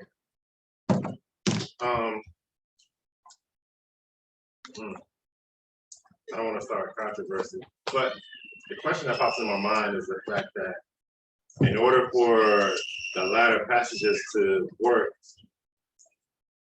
one, I feel like we have to have an understanding of ourselves first and foremost to understand who we are and who we serve. The second aspect that I see is that those that we essentially align ourselves with because we fell on hard times, they have to understand this law of statute as well in order for it to truly coincide and coexist with each other. Hmm. So it's kind of interesting that I feel like we've been in this situation before based on the hardship, but the people didn't know anything about the Most High. So our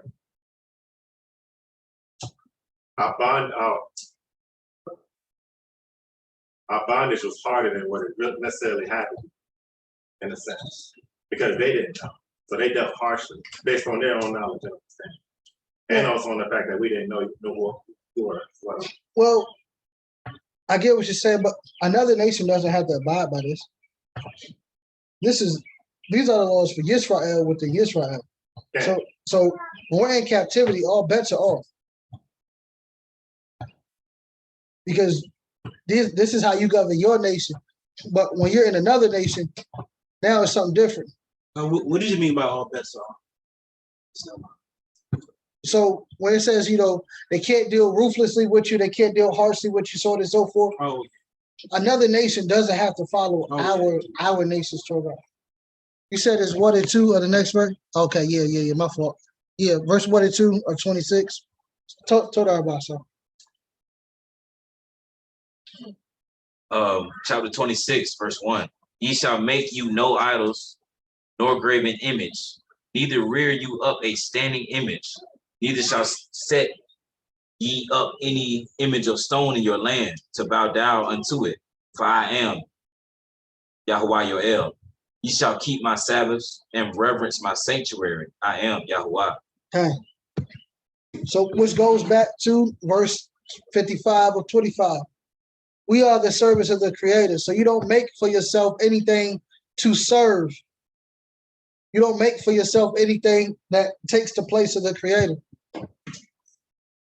That's then. Now you don't put your job over the Creator. The idols and all of that stuff, that's jobs, that's women, that's men, that's anything that goes in the place of the Creator that you are serving, to where if you have a choice between the Creator's laws, like Imam said, or whoever's laws, and you choose whoever's laws, that's who you serving. That's the idol that you just made.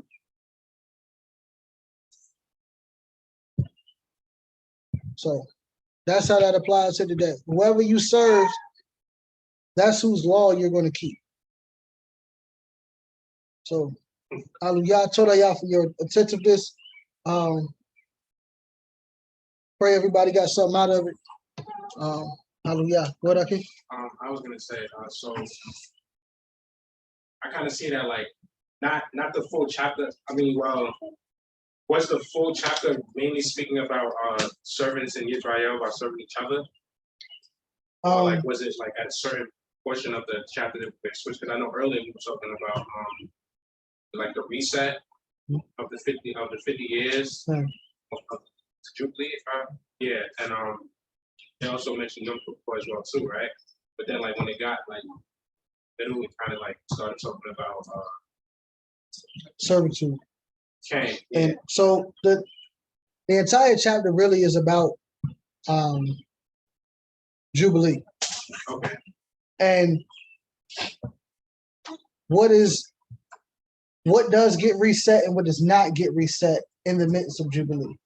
So you go back to your inheritance of Jubilee, cool. You get you're free from your debt. All right, boom, that's another thing. Now it's talking about servitude. Israel's servants, they go out really in the 7th year, but let's say, as I said, your situation lasts longer than the 7 years, and you go all the way to the year of Jubilee. Now you're able to go free, you and your children. Now the children of the stranger or the children of the Toshab, they don't get free in the year of Jubilee. Them and their children, they are now your possession. So it's talking about servitude, but it's still referencing everything to the year of Jubilee.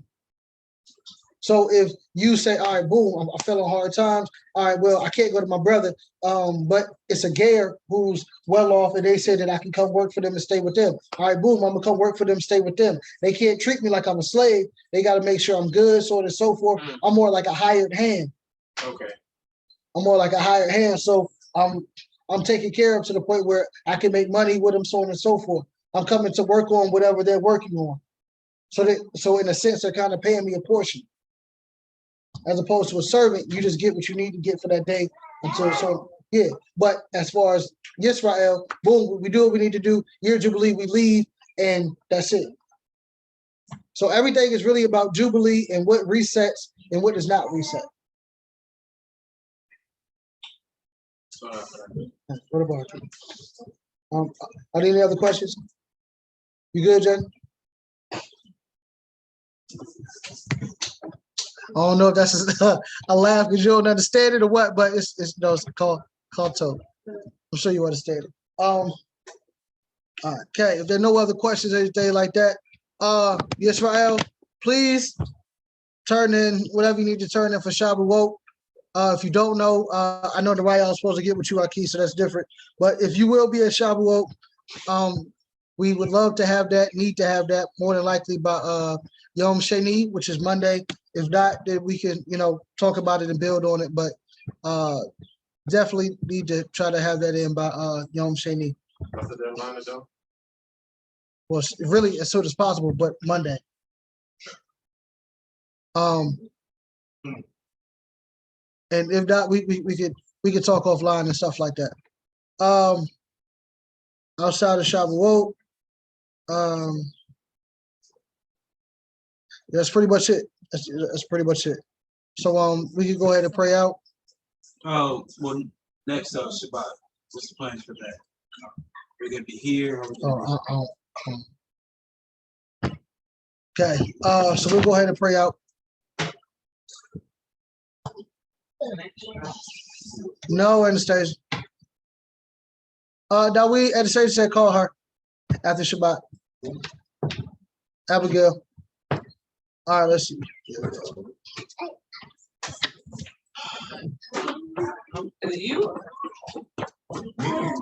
You.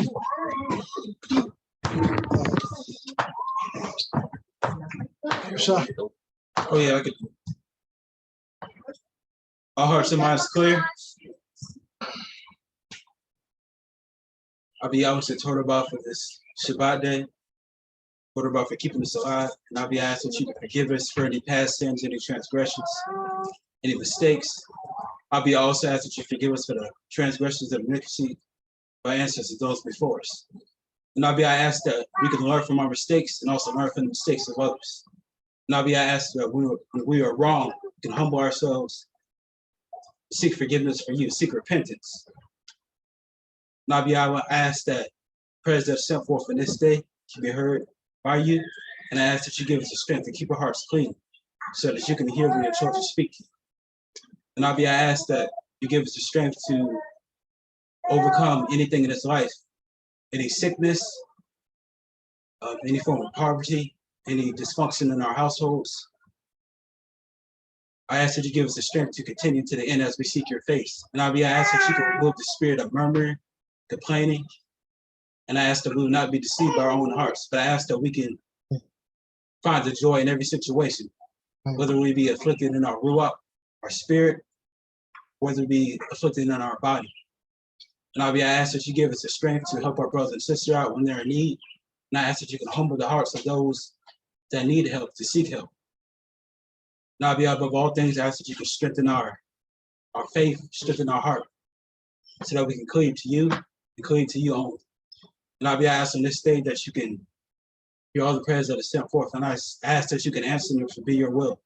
And I ask that you bless us with the patience and the upright heart to wait for the blessings, to wait for our prayers to be answered.